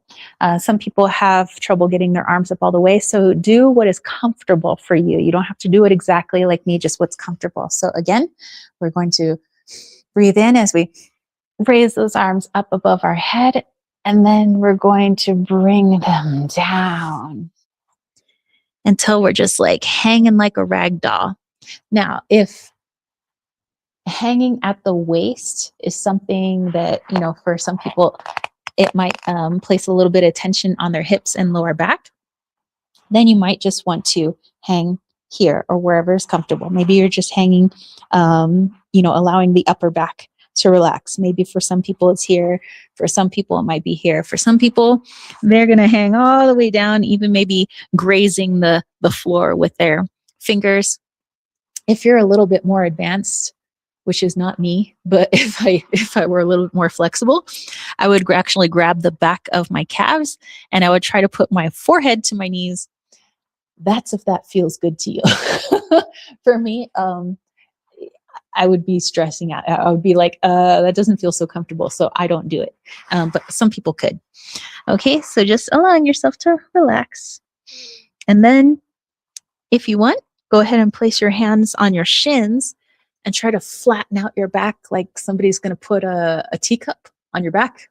So you're like a little table. And then we're going to bend the knees a little bit, and we're going to bring those arms back up again, looking up if you can, and then cross the arms and bring it back down. Again, to whatever's comfortable for you. You don't have to keep your legs straight. Actually, do not lock your knees. That's actually pretty bad form. So you want a little bounce to the knees. So, and then when you're ready, again, hands on your shins, flatten out that back if you can, and then go up again. Okay, for people who need a little variation, I'm going to go over to the table here. I'm going to use the table as my chair. Okay, so say I'm somebody that has trouble standing, and or sometimes standing and raising my arms over my head might be strenuous on people that might have back injuries and neck injuries, things like that. So they want to do it from a seated position. So they're just going to raise their arms up over their head to where it's comfortable. For some people, it might be here. Some people, maybe it's here. It's wherever is comfortable for you. If you can look up, great. If you can't, then keep your head straight ahead. All right, and then you're going to let your arms just hang. So for some people, this is easier because their chest can hang on the top of their thighs. And so they're just like, oh, that feels good. And you can put your head down if you want. And you can do your sun salutations this way. if you'd like to do it from a seated position. Okay, so next one.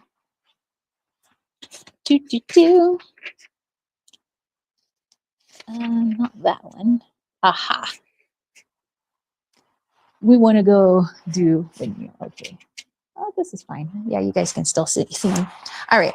So you could do this seated, but I'm going to show you the standing one first. So I'm going to put my hands behind my back, just like this, as if I were like standing at attention. And this time you want your feet just a little wider than shoulder width apart. So, for those of you that like doing squats, you're kind of like squat width apart. All right. And you are going to twist yourself to the right, not just your head, but your whole upper torso. So twisting it to the right. And then slowly bending down like so, like a little windmill. And you're going to point your head now to the left-hand side and then raise yourself up. Make sure to breathe. Don't hold your breath on these. So, and we're going to go in opposite fashion. So breathing out, moving it to the right leg, and then breathing in when you come up. So every time you come up, breathe in. Every time you go down, breathe out, because you're literally contracting the diaphragm when you bend over. Okay, so if I were in a seated position, my hands are still behind my back. I'm going to twist to the right, and this time I'm making smaller movements. So just above my thighs. And then I'm facing my left foot now. I was breathing. So I breathe out. I breathe in. Breathe out. Breathe in. Breathe out. Breathe in. You don't want to go that fast. You want to go nice and slow, actually, but I'm just speeding it up so you guys can see.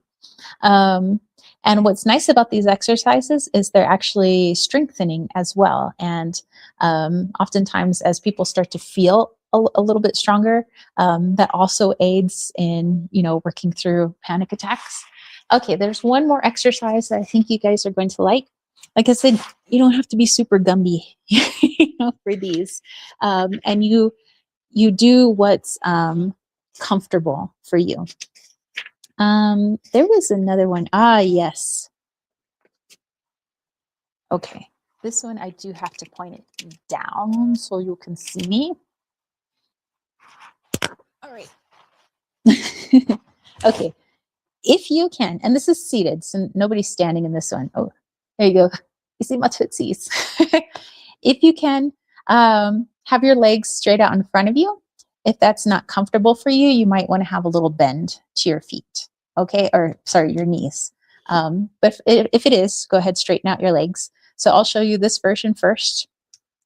And what we're going to do from this seated position, we're just going to raise, there wasn't a table here, raise our arms up over our head and slowly bend forward to sweep the legs. Now, the point isn't to try to stretch like they're doing the sit and reach test in PE in high school. I mean, you could do that if you want to, but we're trying to relax here. So, so it's arms up over your head, breathing in, breathing out, and just allow the head to fall where it falls. Allow the hands to fall where they need to fall. And just a relaxed, maybe a little bit of a stretch, but we're not trying to push ourselves. You're not trying to like yank on your muscles. Nothing should be jerky, The only thing that should be jerky is beef jerky, okay? And then you raise it up again and just do that a few times. So like I said, if that's a little hard on your lower back because it does pull on the hamstrings. Hamstrings are connected to your hips are connected to your lower back is connected to the trapezius. So all of that kind of pulls. And if any one of those things is super tight or you have an injury in one of those areas, it's probably going to not feel that great. So in that case, you might want to bend your legs to actually take the pressure off of your hamstrings, which takes the pressure off of your hips and thus your lower back and your lower trapezius. So, okay. Bending the knees, I'm going to do it again. Raising arms up over my head and just leaning forward. Arms up over my head, breathing in, breathing out. but go as slow as you can. This is more like a breathing in, slow motion. Breathing out. And you might just want to hold it there for a little bit. And then when you're ready, breathing in. And I would say, even better, if it's feasible where you live, get outside and do it. Like, go sit in the grass, go sit in the dirt. If you have a yoga mat, cool. But I mean, go sit in the dirt. Or maybe you have a little blankie that you can put out there. But it would probably feel really good. Feel sunshine or a little cool breeze on your face. But too, I have always found it calming to go jogging in the rain. I don't know why I like it. I don't like it afterwards because then I'm wet. And I'm like, now I'm in wet clothes and I'm like, but like in the moment, it feels really good. So I don't know. Maybe if it's like not too cold outside and it's drizzly and you want to do that outside, that might be really cleansing. That might be kind of cool. Okay, so let's get back to where we were. Lila says tarot would be an awesome personal trainer. Oh, thank you. You know, there was a time I had my personal training certification, and I'm sure I could re up that certification anytime I wanted. We do have a gym in the next town over. I could, but I don't know. All right, so let's see if I don't think I left anything out, but yeah, I think that's it. So let me know, are any of those things that stuck out to you guys? Like, are you guys like, oh, I might really try the aromatherapy. Anybody going to try to eat more like B vitamin rich foods? Maybe try the flower essences or some of the visualizations or the meditation types that we talked about, the yoga. I don't know what stood out, or is there something that you do that helps you to bring yourself back to the present? Really? Vader says what brings him back to the present is oh, he's you're on camera, dude. Hello.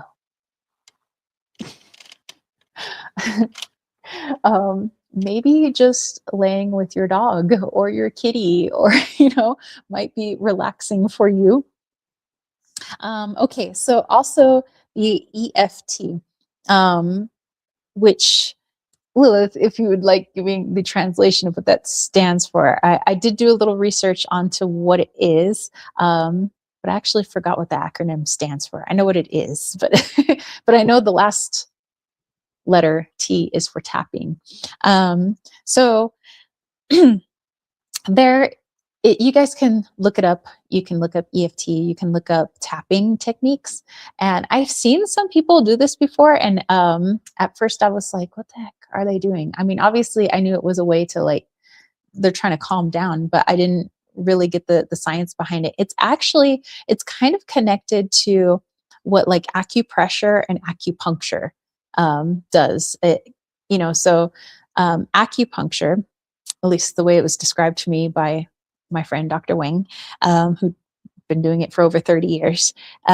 She says there are certain like energy bundles within the body. Like, you might even think of like the chakras, but they're like little energy bundles, almost like little chakras, like all over the place. And so, like, let's say I have an issue with my heart. She used to put a couple of needles in my right pinky and my left pinky to get both sides of my heart. And there's little energy bundles that are in these pinkies that directly correlate with the heart. And that's how acupuncture works, is that they put the needle into these little energy bundles. It's the energy bundles like, whoa, kind of shakes things up. And then they're like, ooh, send signals to this area. So basically it's sending healing to the area that it corresponds with. Acupressure is somewhat similar. So, some people, when they pinch like right between their ring finger and their pinky finger, and they might start to feel a sense of calm kind of right around this area. And that's because there's a little bundle here as well that corresponds to kind of your upper chest area, as well as a couple other places. But so whether you're using needles, acupuncture, but there's also called EFT, which is emotional freedom techniques. Aha. So tapping, I was wrong, but it is a type of tapping, emotional freedom techniques. And so I noticed that online there was like a few different like ways that you could do it, but the outcome is similar. So first it's like, just taking these two fingers, and it's just like a tap, tap, tap, tap, tap, on the temples. Just light. You're not like trying to like knock yourself out, right? It's just light tapping. Be nice to yourself. It's just light tapping, and you're just there for a little bit. And then you might do it right at the top of your occipital bone, which is your eyebrows. And then they might slowly move it to right underneath their cheeks, which is the bottom of the occipital bone, basically the bottom of your orbital socket. And then closer to their nose, kind of right where bone meets cartilage, like right there. But you want to hit the bone part, not the cartilagey part. And it's just little tapping. And then they might slowly go right here. You have your what you call it? There's a lymph node here, but also there's a major artery kind of right here. So just a little tapping. This is one technique I saw. There were some people, they tapped in a little bit different places, but the outcome was the same. So just kind of tapping on that artery right underneath my jaw. And then from there, sorry, the microphone, just tapping right, like you guys can see my collarbone is right there. And this is like right underneath my collarbone, just right there. They're just tapping there. Just light, gentle tapping. And then they tap their wrist. Some people are just tapping their wrist. Just a few times on the other side. And then some people came back and started doing the heart, just gentle tapping on the heart, kind of right where my medallion is hanging is right where my heart is. Just gentle tapping. And there's a couple other areas. Some people go like underneath the armpit, and there is a lymph node, and there is a bundle of nerves that's right under there. So that makes sense. They kind of do right under there in the lymphs, like my armpit's right there. I'm like right underneath my armpit, just little tapping. And then some people tap, down the legs. Some people just focus on the upper body. But then once you're done, it's like, you just feel a little bit more calm. And plus it's bringing you to the present, because it's hard to think about a lot of other things when I'm like, I got to be tapping here right now. I'm just tapping here right now. I'm just tapping here. Oh wait, now I gotta tap my eyebrows. Okay. So it's giving your mind something to do. Like, so in and of itself is helpful. But also the tapping, you are tapping in certain areas of the body that have those energy bundles. And as you're stimulating them, you're tapping, you're stimulating them. They're like, whoa, what's going on? And they start sending their signals out to all different parts of the body that actually help to reduce anxiety, reduce stress and panic. So I do thank Lilith for talking to me about that last week, because I looked it up and I was like, oh yeah. I mean, I knew a little bit about it, but I didn't realize that, like, wow, there's a lot of science behind it, and energy work that's behind it as well. So, and again, it's in conjunction to the emotional, energetic, shadow work that we do. So thank you so much for that. All right, y'all, let's have some more tea. I'm in my little insulated mug this time, so it's keeping the tea warmer. Lilith says it feels super relieving and healing. Yes, it does. So definitely, let me know if any of those techniques are something that you guys want to try. And what works for you? Like what are you currently doing that's working? No, like I said, along with yes, we are doing the inner work, but what are some outer things that you're doing? As within, so without, right? The body needs a little help too.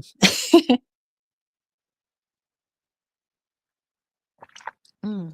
Okay. So now let's talk about our little herbal ally for the week. You know who that is? Do you know? Do you? It is vervain, also known as blue vervain. And we'll open her up here.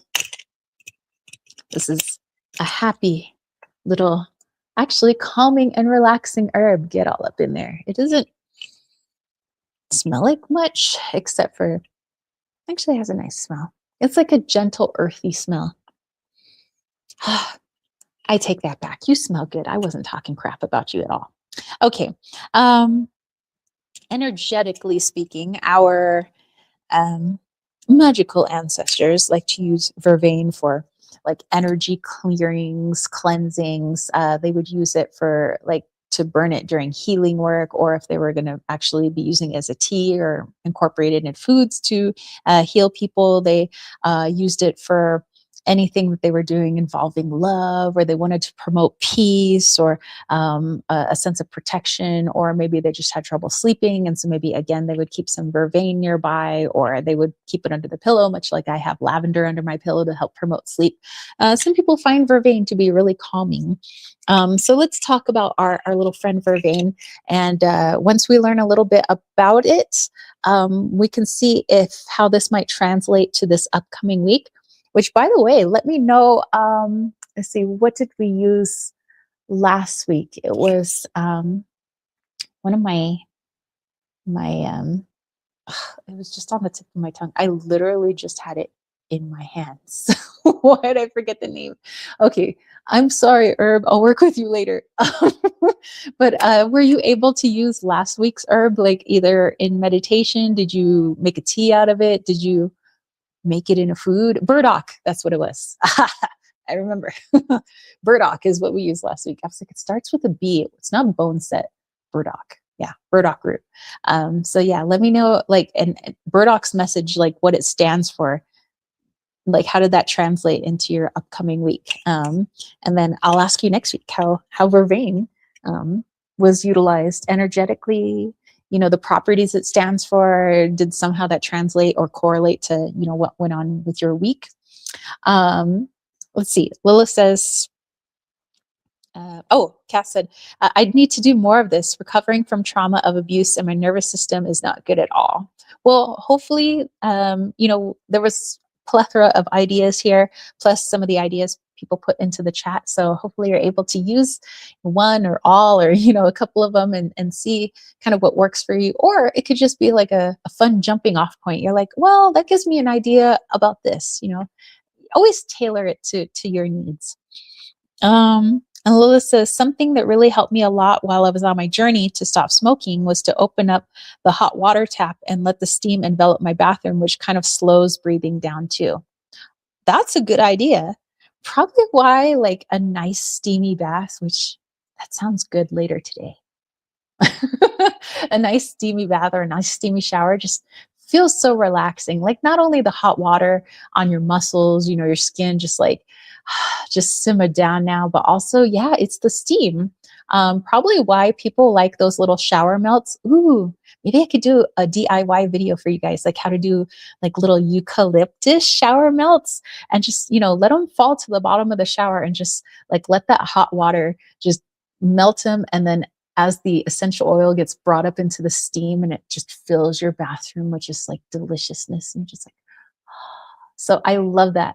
That's awesome, Lilith. Thank you. And Costolini said lavender, or was that 2 weeks ago? It was a couple weeks ago, but you know what? I'm always bringing lavender up, so it's probably every week that we talk about lavender. I love Lavi. Kath was talking to Lilith and said, good idea. I hold my breath a lot and don't breathe deeply enough.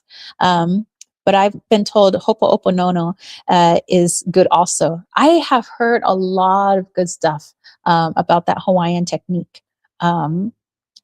I myself have not tried it, but I have had some very close friends who have, like my friend that lives in California.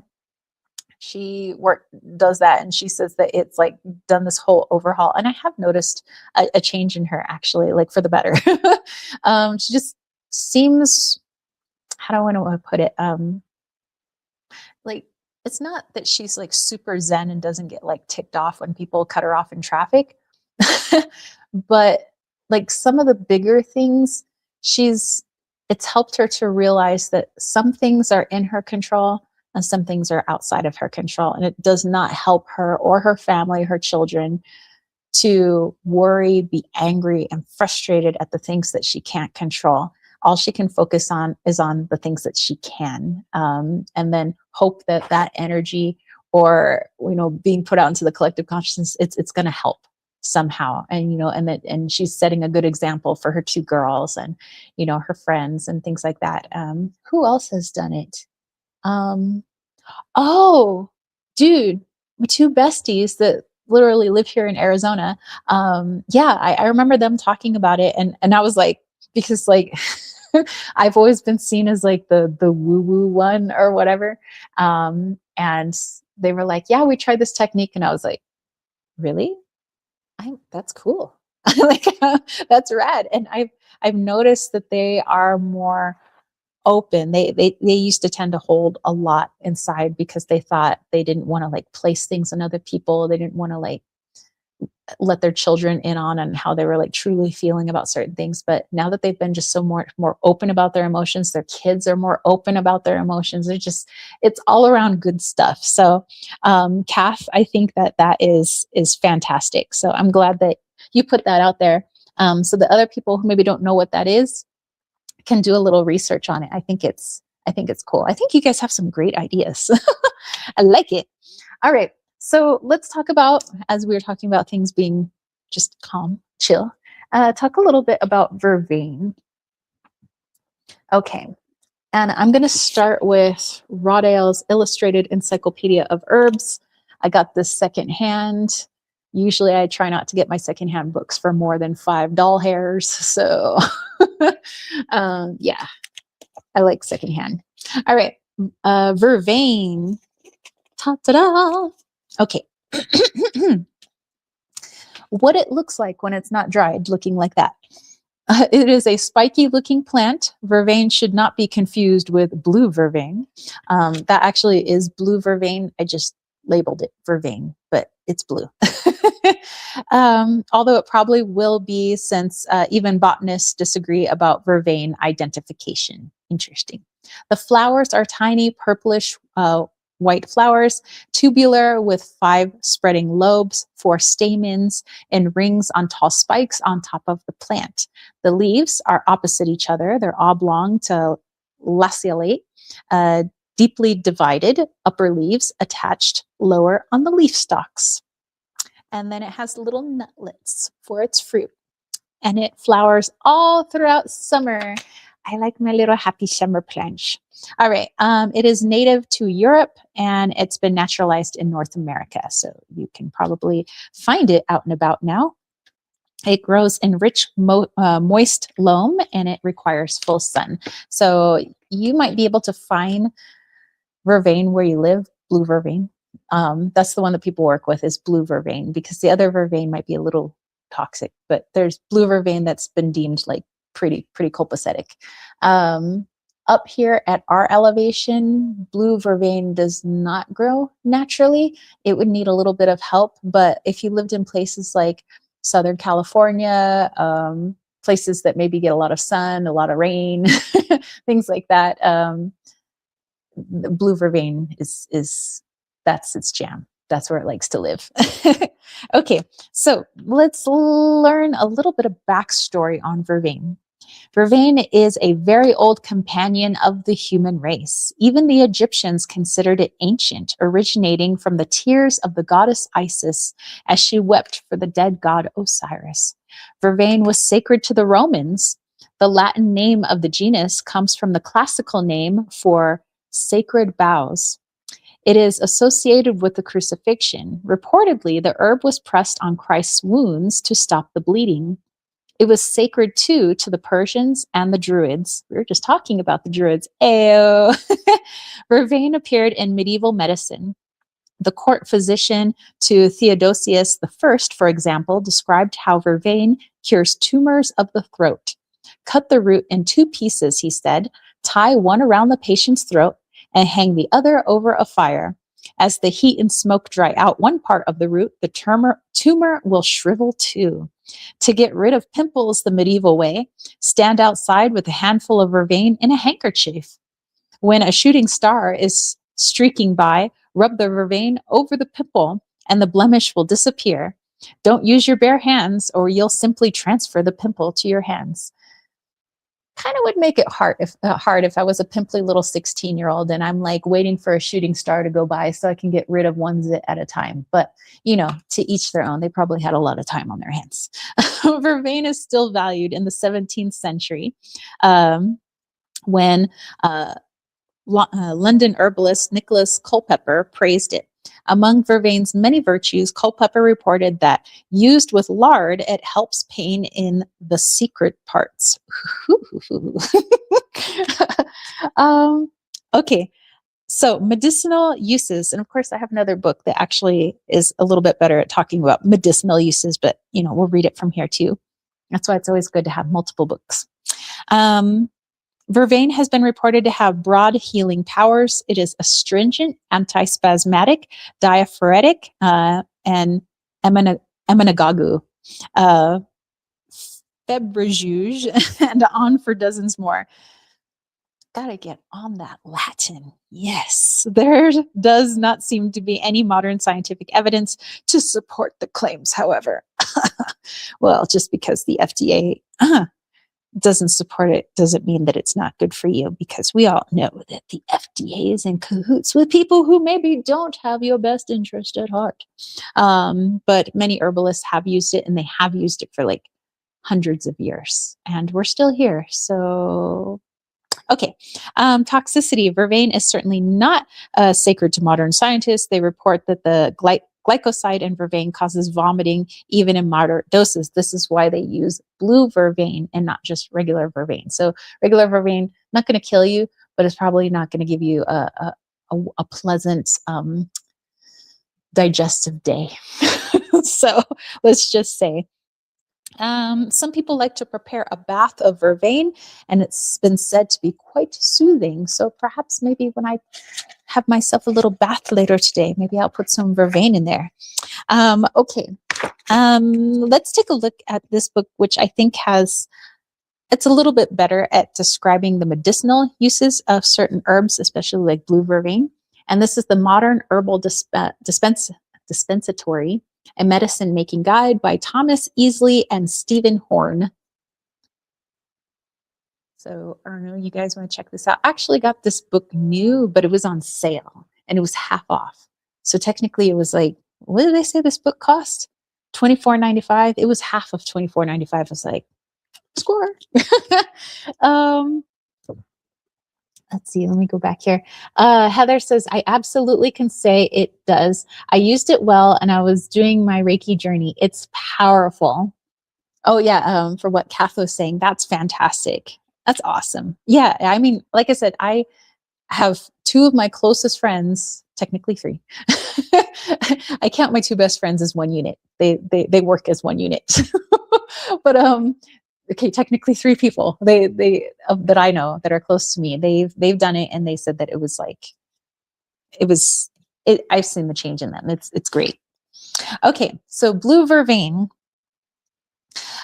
The Latin name is Verbena hastata. I like it. Okay. Blue vervain can be used internally to relax the nerves and combat anxiety. What were we just talking about today? It's almost as if I planned this live chat. It is very helpful for nervous exhaustion from long-term stress or fanatical, hard-driving personalities, and for people who suffer from neck and shoulder pain who feel like they're tied up in knots. It's helpful for women who get angry and tense just before their period, and for anger in general. It can alleviate some types of headaches, including migraines associated with PMS. Detail-oriented people who suffer from surface and peripheral nervous system problems and have neuralgias and skin problems may also benefit from blue vervain. It is helpful for many spasmodic nervous disorders, including tics, palsy, and Tourette's syndrome. It can be helpful for mild pain and colds, flus, and respiratory congestion. Warnings: large doses might cause some nausea and vomiting. It says large doses may stimulate a miscarriage in pregnant women, although in normal doses, blue vervain was used traditionally to protect against miscarriage. So it's all about the dosages. Okay, it is slightly cooling, it is drying, and it is a relaxing herb. Its properties are bitter, diaphoretic, diuretic, expectorant, hypotensive, nervine, and relaxant. Okay, so here are some dosage forms. If you happen to have some blue vervain on hand, or you're going to go to your local herby shop or health food store and possibly find yourself some blue vervain. If you would like to have it in a weak infusion, like tea, for nervine properties, you would have 1 cup 3 times a day. Because in tea, just like, I don't think this is, we'll just lift it up like this so I don't drip it everywhere. So I have some herbs in here. Oh, hello. It still had some liquid in there. Well, anyway, so there's some herbs in there. And there's only so much you can extract with heat, even boiling water. But the boiling water, it's only steeping for like 3-5 minutes before the water starts to cool off and everything. So you're only extracting kind of the surface level medicinal properties of some plants. Some people like decoctions because you're pulling more from the plant, especially if it's like really hard to get to some of its good stuff, like if it's a root or it's a bark or something like that. Some people find it in a tincture, which is an even more concentrated form. It's extraction through alcohol. It could be through like rubbing alcohol, although I wouldn't recommend, or through like brandy or like 100 proof vodka. I would actually not recommend rubbing alcohol. Actually, you don't want to be drinking that. That's why people use like liquor, alcohol, like 100 proof, vodka or brandy. Usually those are the two for tincture extraction. Okay, if you want to use a southern decoction, use the leaf or root of blue vervain for a strong lymphatic and diaphoretic remedy. 1 cup as needed. Okay, if you're going to use a tincture, which might be more readily available in like health food stores or local herb shops, fresh leaf and flowers, take a 1-to-2 ratio, so it's like 60% alcohol. If it's dry leaf and flowers, you want a 1-to-5 ratio where there's like 40% alcohol in there. So if you're not making it yourself and you just like have a bottle of the tincture, then you want to take 5 to 10 drops of that tincture. If no results are seen, it says to increase to 1 to 2 milliliters, or known as like a 4.4 of a teaspoon, just that much, up to 4 times a day. If you're going to use it as a glycerate, meaning extraction through glycerin, the dried leaf and flowers, and you're making it yourself, you want a 1-to-6 ratio, and you want to take about a teaspoon 3 to 4 times a day as needed. So, okay. All right. Blue vervain. So let's think on it with our little friend here. Blue vervain. So its properties are all about calming the system in small-ish doses, helping to prevent miscarriage. So we sometimes think, miscarriage, the mother is in a frantic state, or there's some sort of, stress going on. They always say, don't stress the baby, don't stress the baby, don't stress the mother, don't stress the baby, because we, want everything to come out okay. So vervain is like one of, I wouldn't say it's the best relaxant, but it is a pretty good relaxant. And as you can see, it was really good for healing other issues as well. So this upcoming week, it seems like we've found quite a few herbs that have all been about like relaxing, detoxing. But this is more, my personal experience with like blue vervain, making it as I mostly make it as a tea. So I make like weak, infusions, I guess. um, but I have found it to help me be in a state enough, to, if I went into meditation or into prayer, which to me is about the same thing. I'm quieting my mind, and I'm focusing. I'm talking to either my soul, or I'm talking to God, or so it just helps me get into that state, where I feel a little bit more calm. If I feel tense because of things that are going on outside of my control, like with my friend out in California, then maybe blue vervain will help bring me back to the present. So maybe this is about, no matter what's going on in the collective consciousness or the outside world, not to say you want to be like an ostrich with your head stuck in the ground, but it's, there are some things that I can't control and some things that I can control. I can control myself. I am in charge of whatever goes into me and comes out of me. I am in charge of those things that I can control. And by doing that, you set an example for everyone around you. And even if you think nobody's watching, people are watching energetically, people are watching spiritually, people are watching emotionally. It's not always with our two eyes. Our um, ego portion of the self, which relies so heavily on our senses, is not control of everything. You can't see everything, but all the other energetic parts of us do. So maybe vervain will bring us back to that, in realization that we're just here in the present. I do what I can.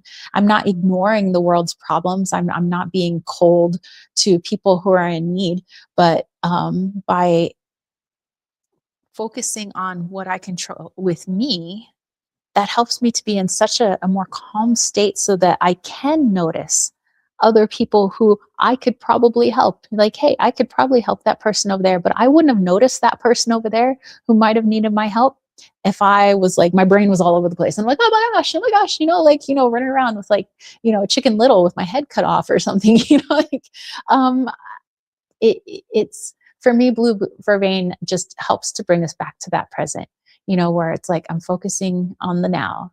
I'm focusing on what I can do this very moment. Doesn't mean I can't have goals and things that I'm striving for, but I'm just not living there. I'm trying to live here. And for me, that's blue vervain. And that might be something you want to look into this week is, have I had a harder time living here in the present? Have I not wanted to live in the present? And why is that? But, when we do, and when we can be, more in tune with ourselves, then I can be more in tune with the people around me who I know I could help, you know? So, all righty. Hey, blue vervain. Good on you, mate. All right. Let's put these books over here. And let's go ahead and get to some super chats and super stickers. So we have gotten to the point where if you would like to have a card pulled, or some of these cards have some. I got some interesting decks here today. We could do a card pull, and then afterwards, let's do a little guided meditation. Hopefully, blue vervain is going to want to help us out. Okay, so here are the decks that I have with you all today. Of course, I have my Wally's World Oracle, because Wally's World. I might even just pull a card, like, just see what magical portal he would like to show us, what part of the world we could tap into. I also have my Daily Dose of Coffee deck made by my friend V over at V Love and Crystals. I also have the Star Power Tarot, which is an indie deck created by Charlie Quintero out of Los Angeles, California. Love that deck too. Just the art. I love her art. I'm like, it's so awesome. And I couldn't help it. I have to bring it back. It's the Random Galaxy playing cards. So technically not an oracle. It is just playing cards, but I love the images.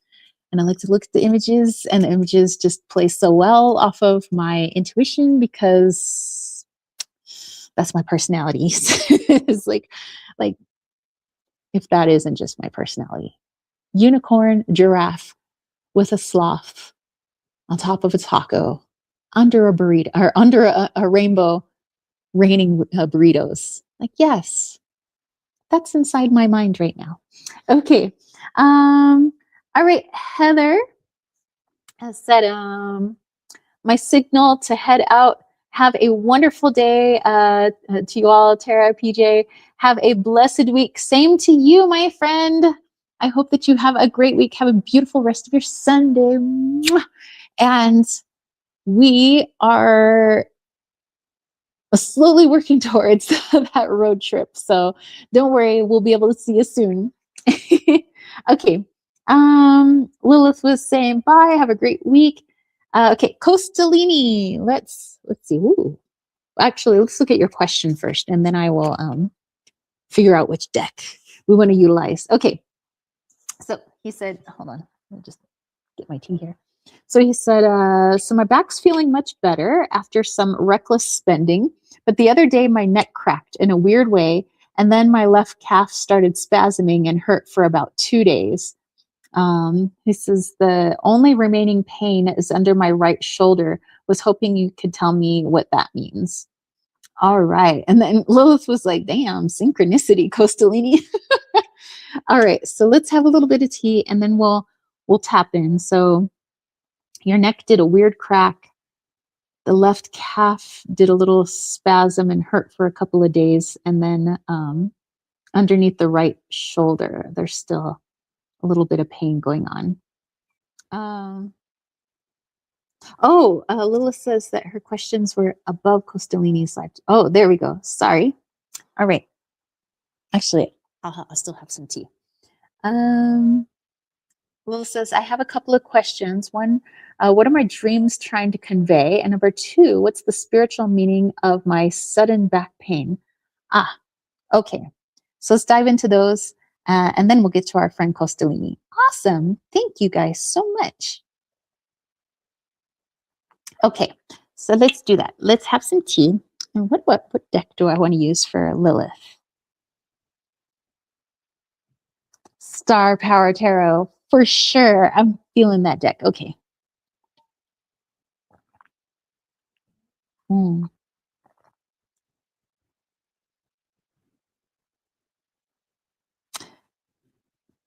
like, do I mention this on the...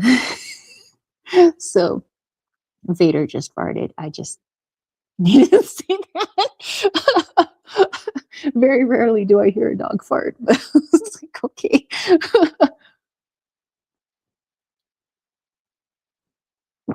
Maybe that's a message about releasing something. Just as he released his little doggy bowels. Okay. That's good tea. Okay. Let's put that there. Let's get the star power.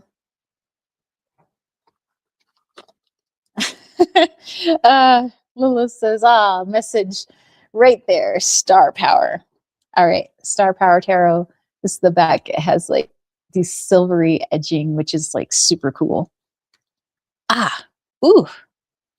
Sorry, my leg was a little stiff. Alrighty. So, okay. So first, let's take a look at the first question.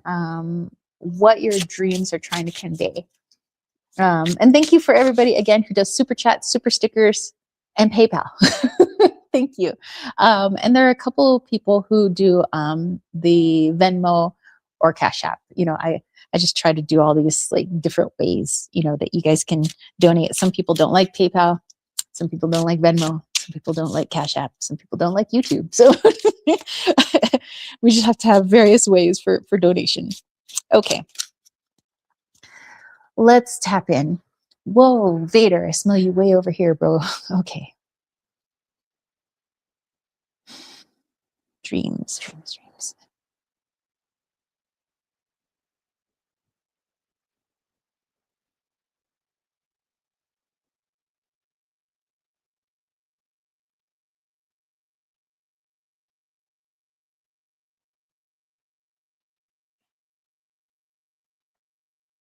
All right, Chris Cornell. This is, gosh, what band was he in at the time? Um, Soundgarden. Black hole sun, won't you come wash away the rain? Black hole sun, won't you come? Won't you come? Won't you come? Da-da-na, da-da-na, da-da-da-da-da-da-da, da-da-da-da-da-da-da-da-da-da-da-da-da-da. Oh my gosh, such a cool song. All right, Lilith, your soul has good taste. I got to see him in concert actually, obviously before he passed. Okay, so dreams, black hole sun, wash away the rain. Okay, what's this got to do with her message? Ooh, all right. Heck yeah, we have the Chariot. Love the colors in this card. Looking pretty gangster next to her little flower mobile there. Okay. This says be nice. Okay.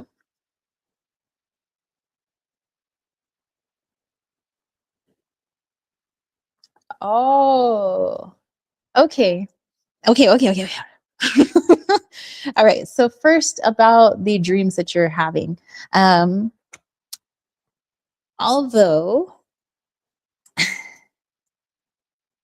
because as I'm looking into them, if you were to try to describe the dream in a waking state, it's one of those dreams that are a little too twisted, almost like Alice in Wonderland, to be able to describe, what's going on. And there's a lot of different things, from like people doing bad things to like there's some pretty funny things going on to there's like some love things. So it looks like it's all random, but it's not. It's a lot of programming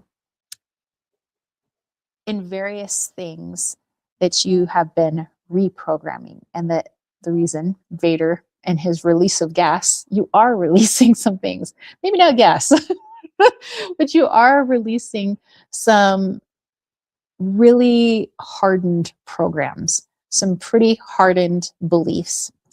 And if I remember correctly from your reading last week, I think it was, that your higher self was just asking you to just like be, just like let them in, just open the hearts, let it in. Like you are so ready. There's so many people that are ready for that energy. And saying just the world's gone crazy is sometimes just a way to keep us closed off from allowing ourselves to be joyful. Sometimes we say it's for protection, but the ego sometimes wants to do it to keep us from that joy, because it doesn't know where it could lead. It doesn't know where that love could lead. So it gets all freaked out. So these dreams that you're having as a release of a lot of that ego programming.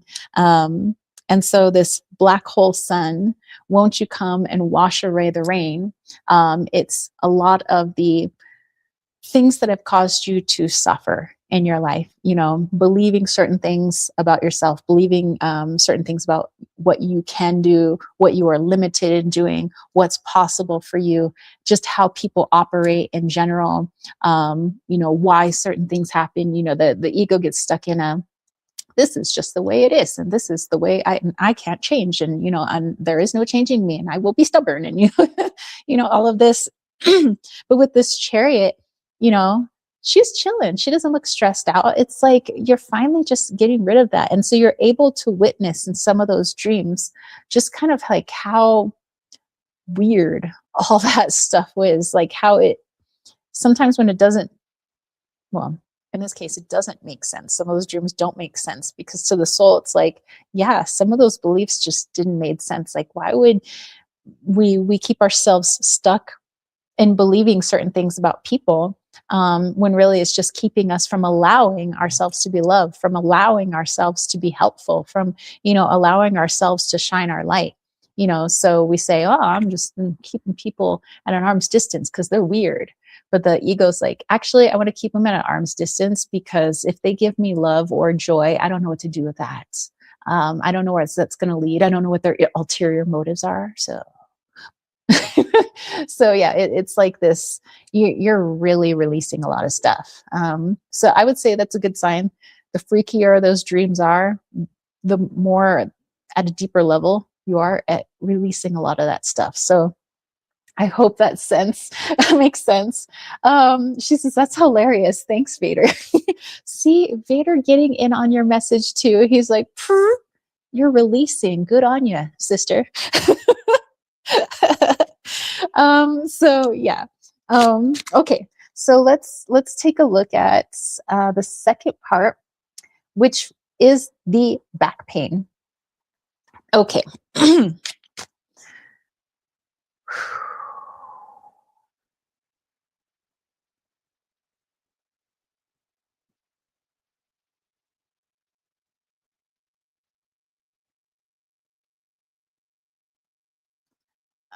Oh my gosh, who does this song? I know that I burned this person's CD back in like 2000. But I don't remember who sings it. It is on my computer and it's in a language I don't know, but I'll try my best to relay it to you. Isha Manisha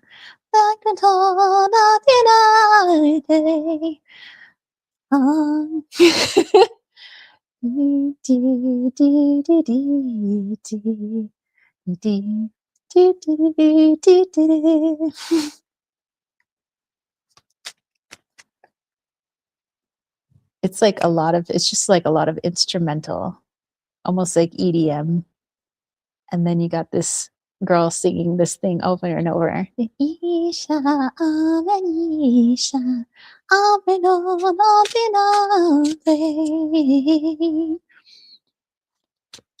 It's such a pretty song too. Oh my gosh, I used to remember it.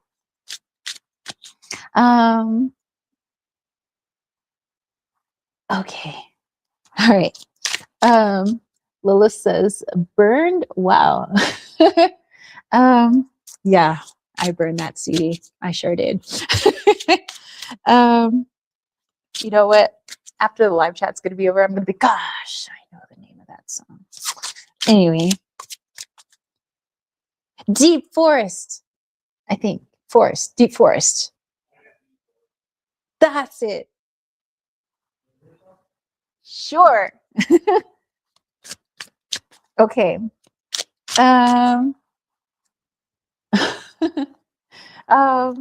Let's see. Emma says, getting auditory hallucinations, normal for psychics. You know, it's just the way people, the soul gets its information, just like our five senses. You know, that's how we sense the 3D world. Well, the soul has its own sense, hence we call it the sixth sense. But yeah, sometimes it's through music, sometimes it's through visual, you know, sometimes it's just a feeling, a knowing. Okay. All right, let's pull a card then. All right, so back pain, sudden back pain. All right, so we have the Two of Swords, and then we have Deep Forest playing in my brain right now. Okay. Going back to early 2000, literally, Y2K, all right.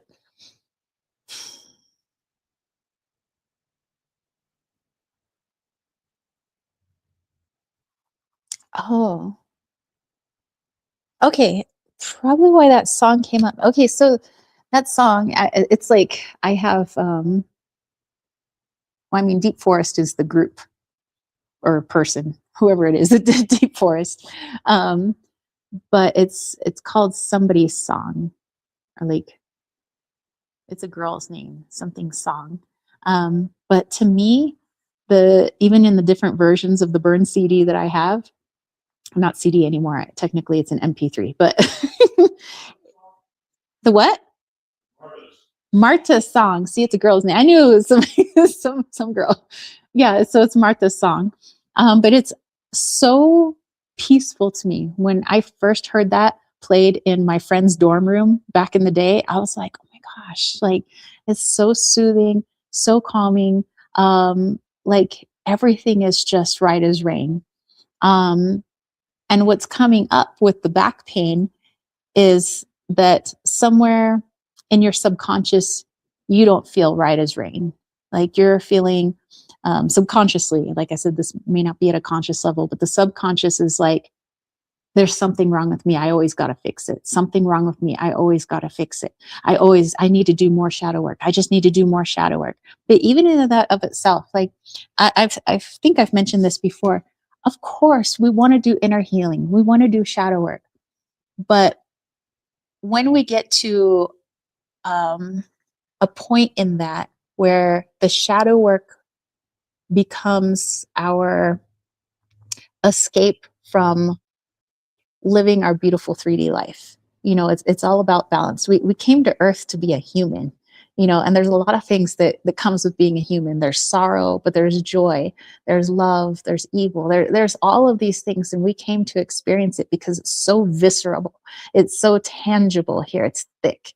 The five senses that we have, it's so unique in this realm. And so sometimes people can get so spiritual, like that it becomes an egoic thing where the ego wants to now hide in the spiritual healing process. It wants to hide in the shadow work, even though you're like, well, isn't that counterintuitive? Because isn't doing shadow work helping to like get rid of the ego? It is, but at the same time, the ego wants to hide in it too. It's like, well, if I can create these perpetual healing cycles, this person is going to be so focused on what's wrong with them, that they're broken, that there's something, that they constantly need healing for something, that they're never going to be able to enjoy the beautiful life that's out here. The whole reason they came to earth, was to also live this. Yes, we're healing and we're expanding as a soul, but we're also growing as a human being too. So it's being able to be balanced in both worlds instead of hiding in one world and forgetting the whole reason, that we came here was to experience being a human. And so that's part of the reason of the back pain is I don't know where you got this programming or this belief that I'm broken. I'm constantly needing to fix something. There's like always something wrong, and I just have to keep going at it. And sure, like I'm saying, don't stop your healing, like do your healing process, but also try to be cognizant of when that healing becomes the escape, where we hide in it. And actually I was listening to, gosh, what's his name? Nick Cannon. He's a guy that does like ayahuasca retreats, and he was saying something about, he says it better than I do, but he was saying that some people may feel that the whole like spiritual journey is to give up our 3D existence, when in actuality it's the harder thing to do. We might think, well, it's pretty hard to try to give up 3D and just like go, meditate for the rest of my life on top of a rock somewhere, going inwards and never seeing the world again. But he says the even harder thing to do is, how do I enjoy the rich, beautiful life that 3D has to offer, while understanding that I am a spiritual being, that I am, created by God, and that I am all of that too, and that I am healing too, that I can be both. I can bring in both worlds, instead of escaping into one or the other, so that's interesting. But that definitely came up, especially with that Two of Swords, where it's like, that double-edged sword, right? Where on the one hand, kind of like the Itznab in Mayan, where they say the obsidian blade, Itznab, it's the double-edged blade, where on one hand, we're healing, shadow work is good, healing is good, going inwards, reflecting on yourself, good stuff. But we can go so far into it that we begin to think of ourselves as damaged, as less than whole, and as broken in some way. So like I said, this may not be conscious for you. It might be a little bit of subconscious, but something to take a look at. But again, not so hard that where it's like you get lost in it and you forget to just be Lilith, So the back's just like, yo, back-breaking work, man. Like you're doing a lot. Like slow your roll. Like don't forget to just enjoy life. So back's just kind of coming in with that. All right. Lilith says, well, that's the irony. Had plans for that day to go live, but then I couldn't. Well, no worries. Well, and that's another thing too. It's sometimes we can get focused on the shadow work, and sometimes we can get too focused in the 3D. Like, I got plans, I got things to do. And sometimes we're just like, the body will just force us to sit down. Riley's body is really good at that. Just forcing him to just take a chill pill, just take a little break. And sometimes my body does that too. It's just like, okay, I know there are like 1,000,001 things you want to do, but right now you just need to breathe, go look at a bird or two,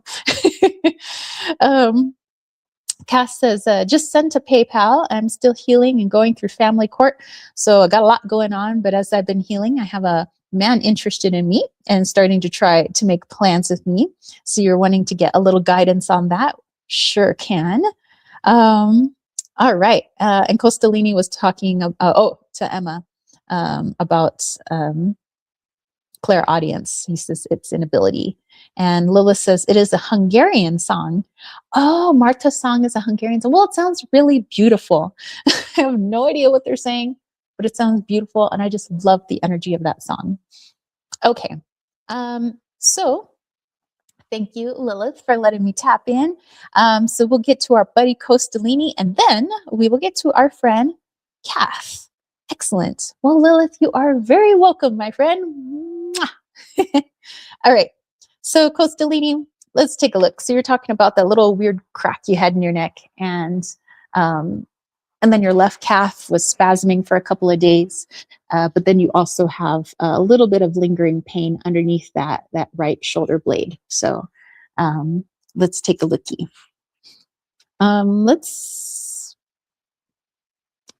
Let me see if it's all related first or if these are separate little messages.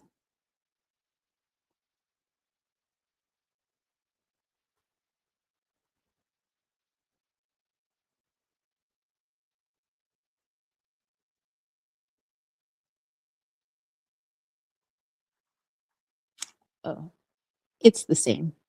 Okay. It's just appearing in different parts of the body.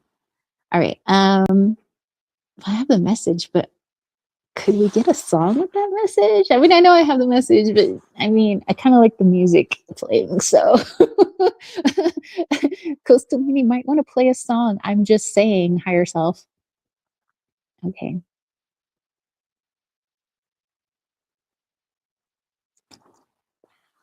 Okay, your higher self is definitely cheeky because it's like, well, you already have the message. It's like, I do, but I want to hear a song too. It's like, okay, tell Costalini to put on Blink 182's Small Things. All the small things, truth there, truth rings. I left you roses by the stairs. Surprises let me know she cares. Say it ain't so, I will not go. Turn the lights on, carry me home. Okay. All right. So we got all the small things playing. And maybe I'll pull a card after the message. Okay. Just for clarification. So what it was showing me is, you've been really trying to dive into, more of what the divine feminine has to offer, in terms of, emotions and intuition and creativity and just like wild abandon, and trying to temper that with your masculine, and says, he's really trying. And it says it was really difficult, like you had said before, about just like letting your intuition lead you instead of trying to overanalyze it and decide, well, that's not going to logically work, and you've been going with that and all good stuff. But of course, the ego still has its reservations a little bit. So it's not so much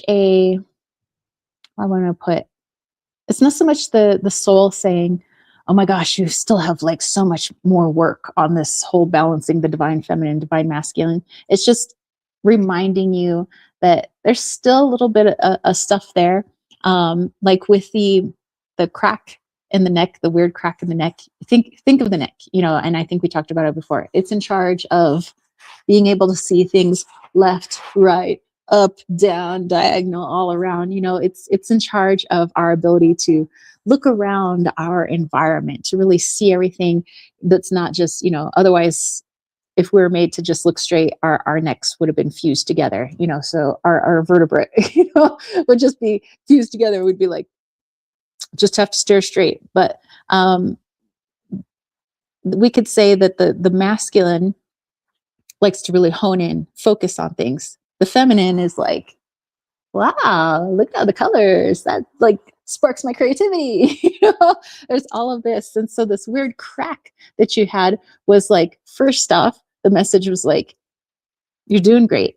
You're starting to look around, meaning you're starting to tap into that divine feminine, even though it's a little weird for you, it's a little scary, but you're doing a good job. You're loosening things up.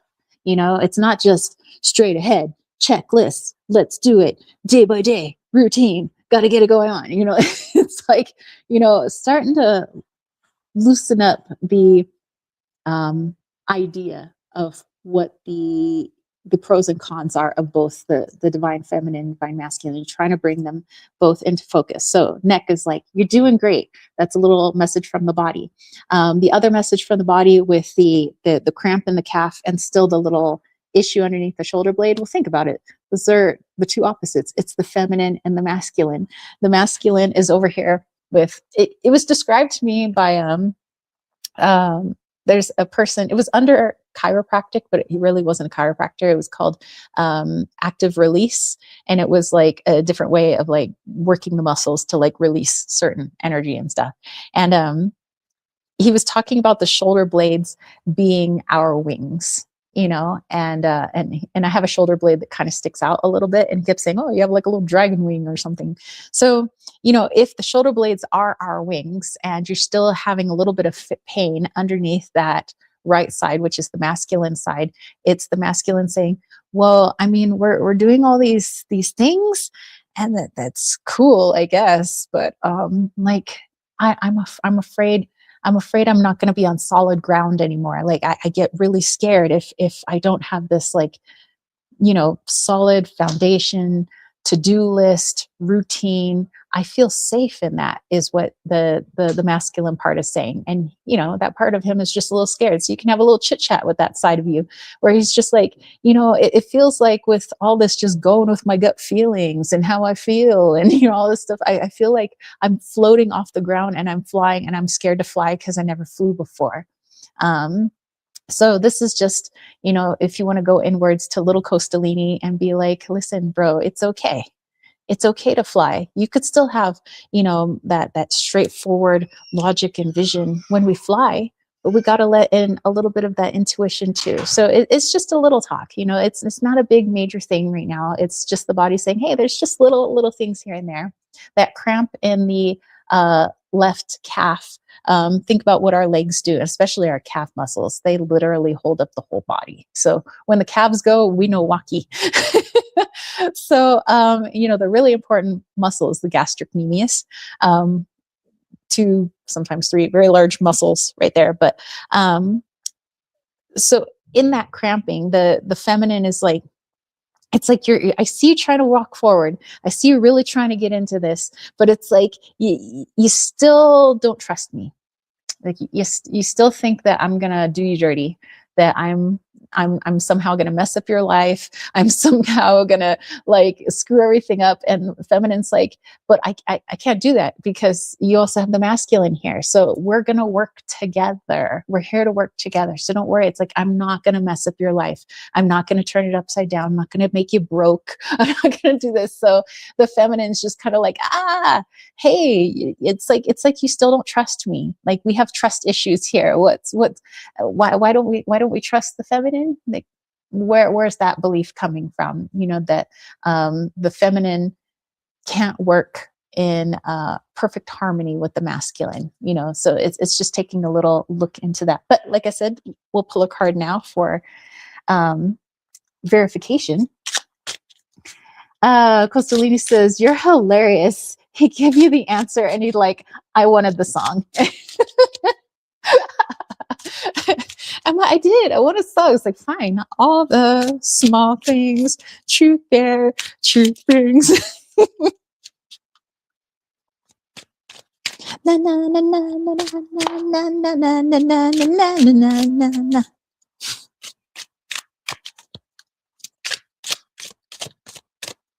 Okay.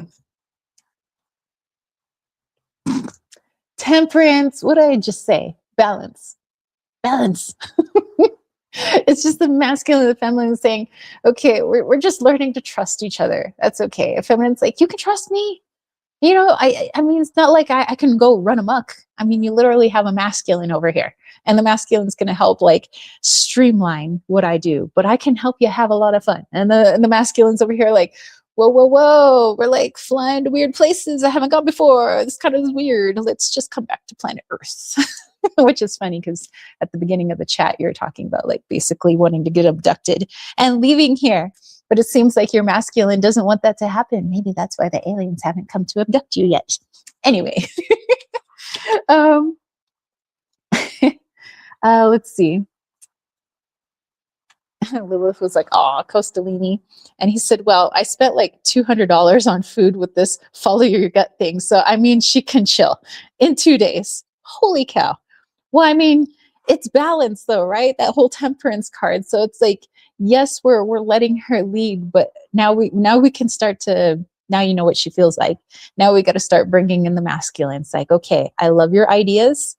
Let's see how we can compromise. You know, let's see how we can go the middle road. It doesn't need to be all you, and it doesn't need to be all me.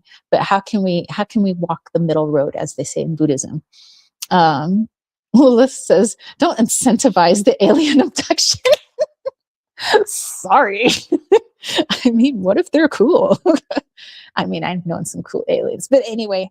So, all right.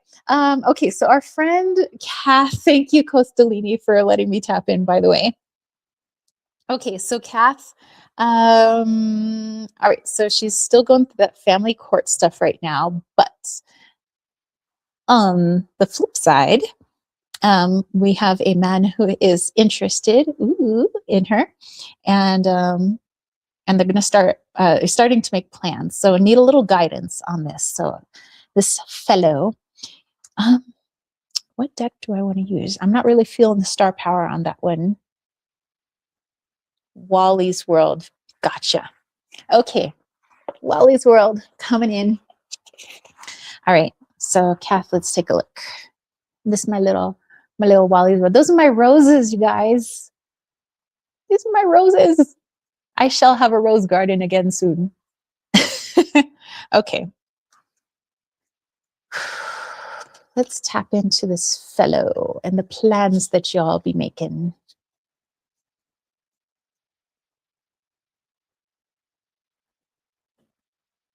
I'll be your hope, I'll be your dream, I'll be your wish, I'll be your fantasy. I'll be your love, I'll be your hope, be everything that you need. I'll love you more with every kiss, truly, madly, deeply do. Ooh, ooh. I wanna stand with you on the mountain. I wanna breathe with you in the sea. I wanna live like this forever until the sky falls down on me. Oh my gosh, truly, madly, deeply do by Savage Garden. That's a good sign, I'd say, Kath. I'm just saying.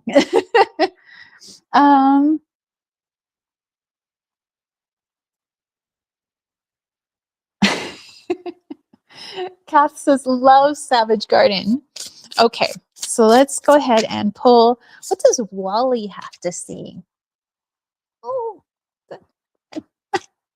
okay, so this is the Sweetwater Reservoir, which my old home in Spring Valley used to be able to overlook, teeming with life.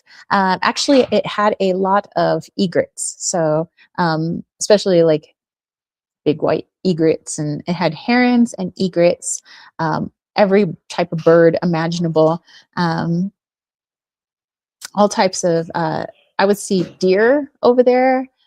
Sometimes we'd hear mountain lions, lots of coyotes. It was really pretty. I loved hearing all the sounds of nature not too far from my backyard. Wally is taking a little nap there. I don't think you can see, but anyway, he's right there. He's like photoshopped in. Okay, so let's do a little tap in. What Savage Gardens truly, madly, deeply do, and Sweetwater Reservoir have for you. You and your gentleman.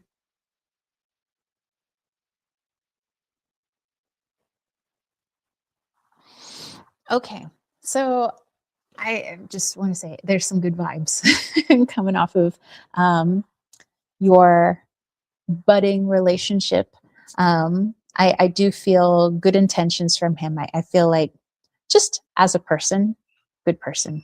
Um, and well, you too. So, two very good people, um, energetically speaking. And just to keep in mind, like with any relationship, just like, so it's interesting. So with the song "Truly Madly Deeply Deeply Do," it truly madly deeply. Um, you have this guy who's singing this love song, and he's basically like, I want to be with you forever and ever, basically, till the end of time. Even when we don't exist anymore, I still want to exist with you. Even when the world doesn't exist anymore, I still want to exist with you. It's like the eternal, unending love.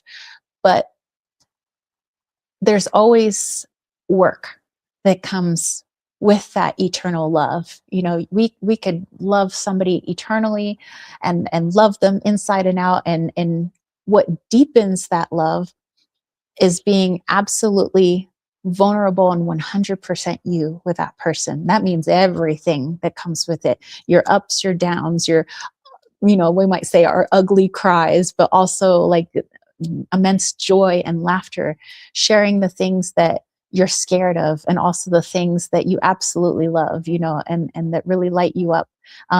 Even things that we think are really goofy, or the quirks that we have about ourselves, just when you truly express that, and the other person is too, the other person is being absolutely 100% themselves. You get to see them when we might say we were at our worst, but also seeing them when they are at their best, and realizing that we have the medicine of the other person. We can help that other person just as much as they're helping us. And the more we can be open and authentic through the ups and the downs, the deeper that love glows, truly, madly, deeply do.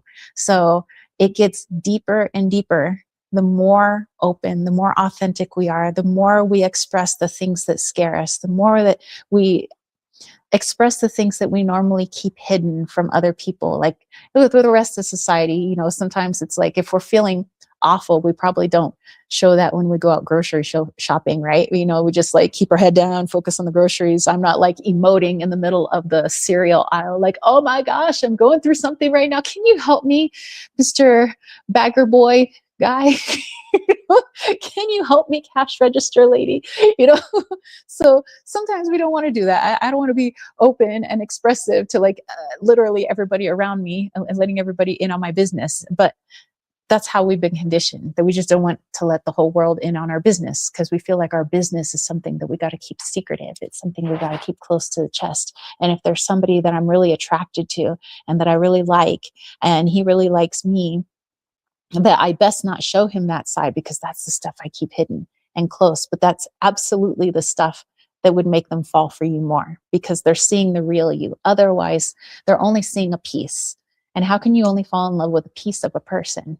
And perhaps this is why they say that so many couples fall apart, relationships fall apart, people get divorced, is because when they got together, they only showed one piece of themselves. They never really showed the entirety, the whole package, the whole kit and caboodle. It's like, hey, this is me. This is really me. And if that person is your person, they're going to be, hell yeah, Cass. Like, I want the good, the bad, the ugly, the light, the dark. I want all of it. give it to me, all of it.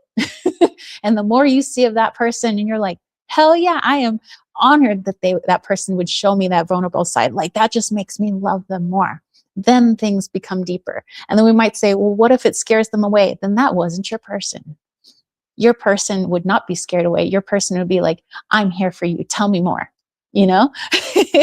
and we work through these things. That's what I was getting with the Sweetwater Reservoir here, because think about it. The reservoir is a beautiful, rich place with animals and plants and, you know, these birds and even the rats and, you know, the water, the air, everything is working in beautiful synchronicity and beautiful harmony with each other. And for anything to be less than its authentic self, that whole ecosystem would crumble. If the flowers refused to bloom, if the wind refused to blow, the sun refused to shine, it would fall apart. If the sun was like, oh, sometimes I can be a little too extra for people, so I'm going to back off on the heat today. Really? Because there's a lot of animals and certain plants that rely on that heat. You know, it's not fair to only show one piece of yourself, son. Literally, son. So yeah, so that is the guidance from both of your higher selves. Is like, you're two very wonderful people, and as you feel comfortable, start to open yourself up more and more. And this gives him permission as well to open up more and more. And you might find that the emotions deepen because of it. Even when you think, well, that would surely scare somebody away, it would scare the wrong person away. The right person stays. So hope that helps, Kath. Okay, let's see. And thank you so much for letting me tap in, because like I said, you both have two wonderful energies. I'm digging it. Lilith is like, if we don't hear from you anymore, we know why, Costolini. He's taking off on a spacecraft somewhere. Lilith says, wowie. And Costolini says, I think you just wrote a poem that flowed so well. And Cass said, thank you. Costolini said, good to know. Thank you so much again. Well, thank you guys. I mean, you guys always have so many, you guys have like the most awesome questions and messages that come through your souls, and just, it's amazeballs. Oh, look at the bottom of the deck.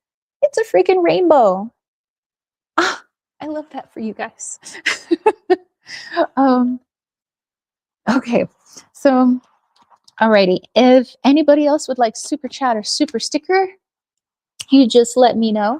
Otherwise, in the meantime, I'm gonna have a little sip of tea, and wow, I'm feeling all like flowery and poetic now. Thank you, Cass. You put me in a little poetry state.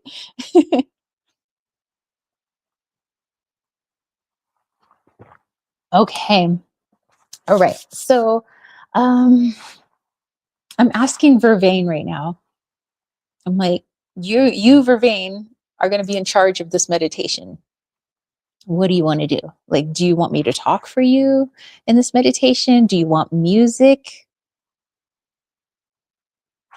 Let's tap in.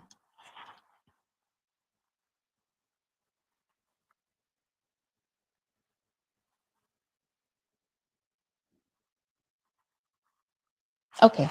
All right. Will do. All right, then. Flute it is. We're going to flute it up, you guys. All right. So I'm going to put this back up here. I'm going to move out of the way. Let's get y'all situated for some good meditation-y goodness with our friend Vervain. Don't forget to take Vervain's attributes into into account this week.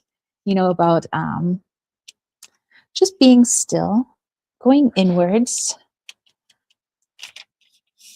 peace, present moment. Okay, I'm just bringing you into Vervain's space here. Okay.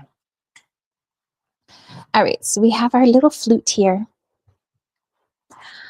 All right, you guys. Maybe I could get us into meditation utilizing our breath work that we learned earlier about for aiding in releasing the symptoms of a panic attack. So let's do that slow breathing. So go ahead and find a nice, comfortable space, a place you'll be undisturbed for the next several minutes. You could be lying on your bed, sitting in a chair, perhaps seated on the floor. Maybe you're underneath your favorite tree, like a eucalyptus tree, or maybe you're near a lavender plant, or maybe you have some blue vervain and you're chilling right next to it. But wherever feels most comfortable for you, go ahead and settle in. Get your little seat cushion all settled, your sit bones.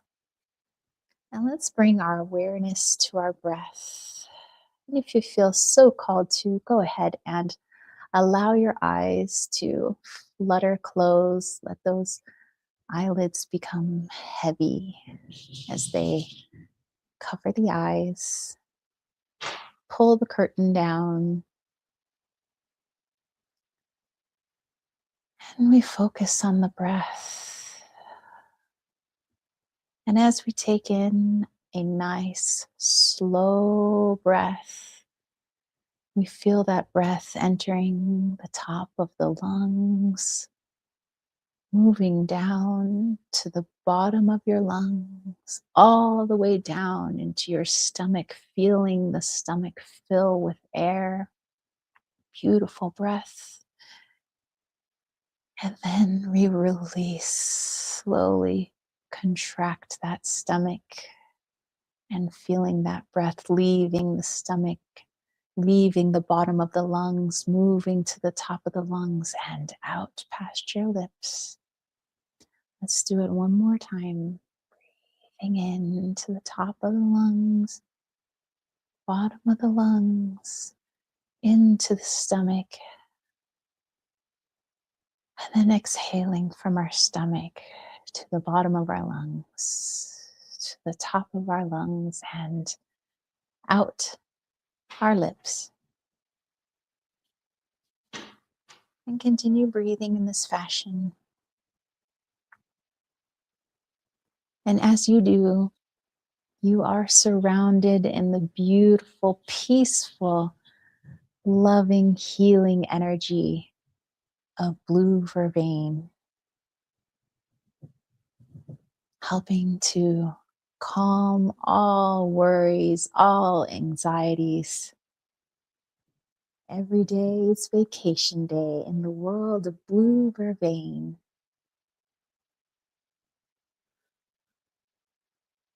So in this meditation, allow blue vervain to aid you in releasing those worries that are out of your control. Put them in the hands of your creator, it says. You do you, and I'm here for you.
right, you guys, go ahead and thank Vervain for helping you to release what is out of your control, what no longer serves you, bringing you back to center, back to the present, back to yourself, so that we can enjoy the world around us in much more color and richness, so that we are able to see those that we can help, that we can offer our light and our healing to.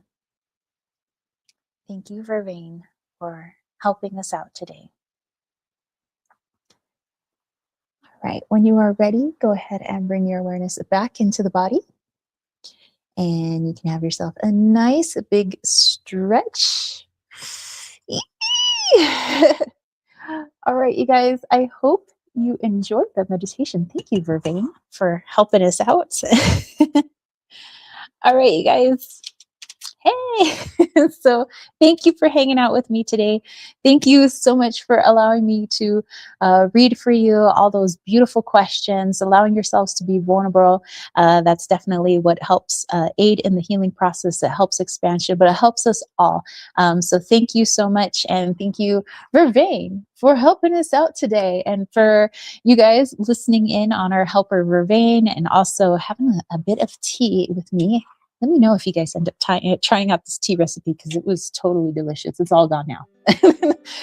I would have chugged it, but then then I wouldn't have had tea for later. So anyway, thank you guys so much. Lilith says, thank you so much. You are very welcome. I love you guys. I hope you have a freaking fantastic week. Let me know if you do end up using blue Vervain this week, either energetically, in meditation. Maybe you made a tea out of it. Maybe you went to like Whole Paycheck, aka Whole Foods, or Sprouts, and got yourself a little tincture of blue Vervain, and let me know how you used it, or its energy, just how it incorporated with your week and all of that. So thank you guys. I will catch you spiritual homies later. Peace, love, and chicken grease. Peace out. Bye guys. Whoop.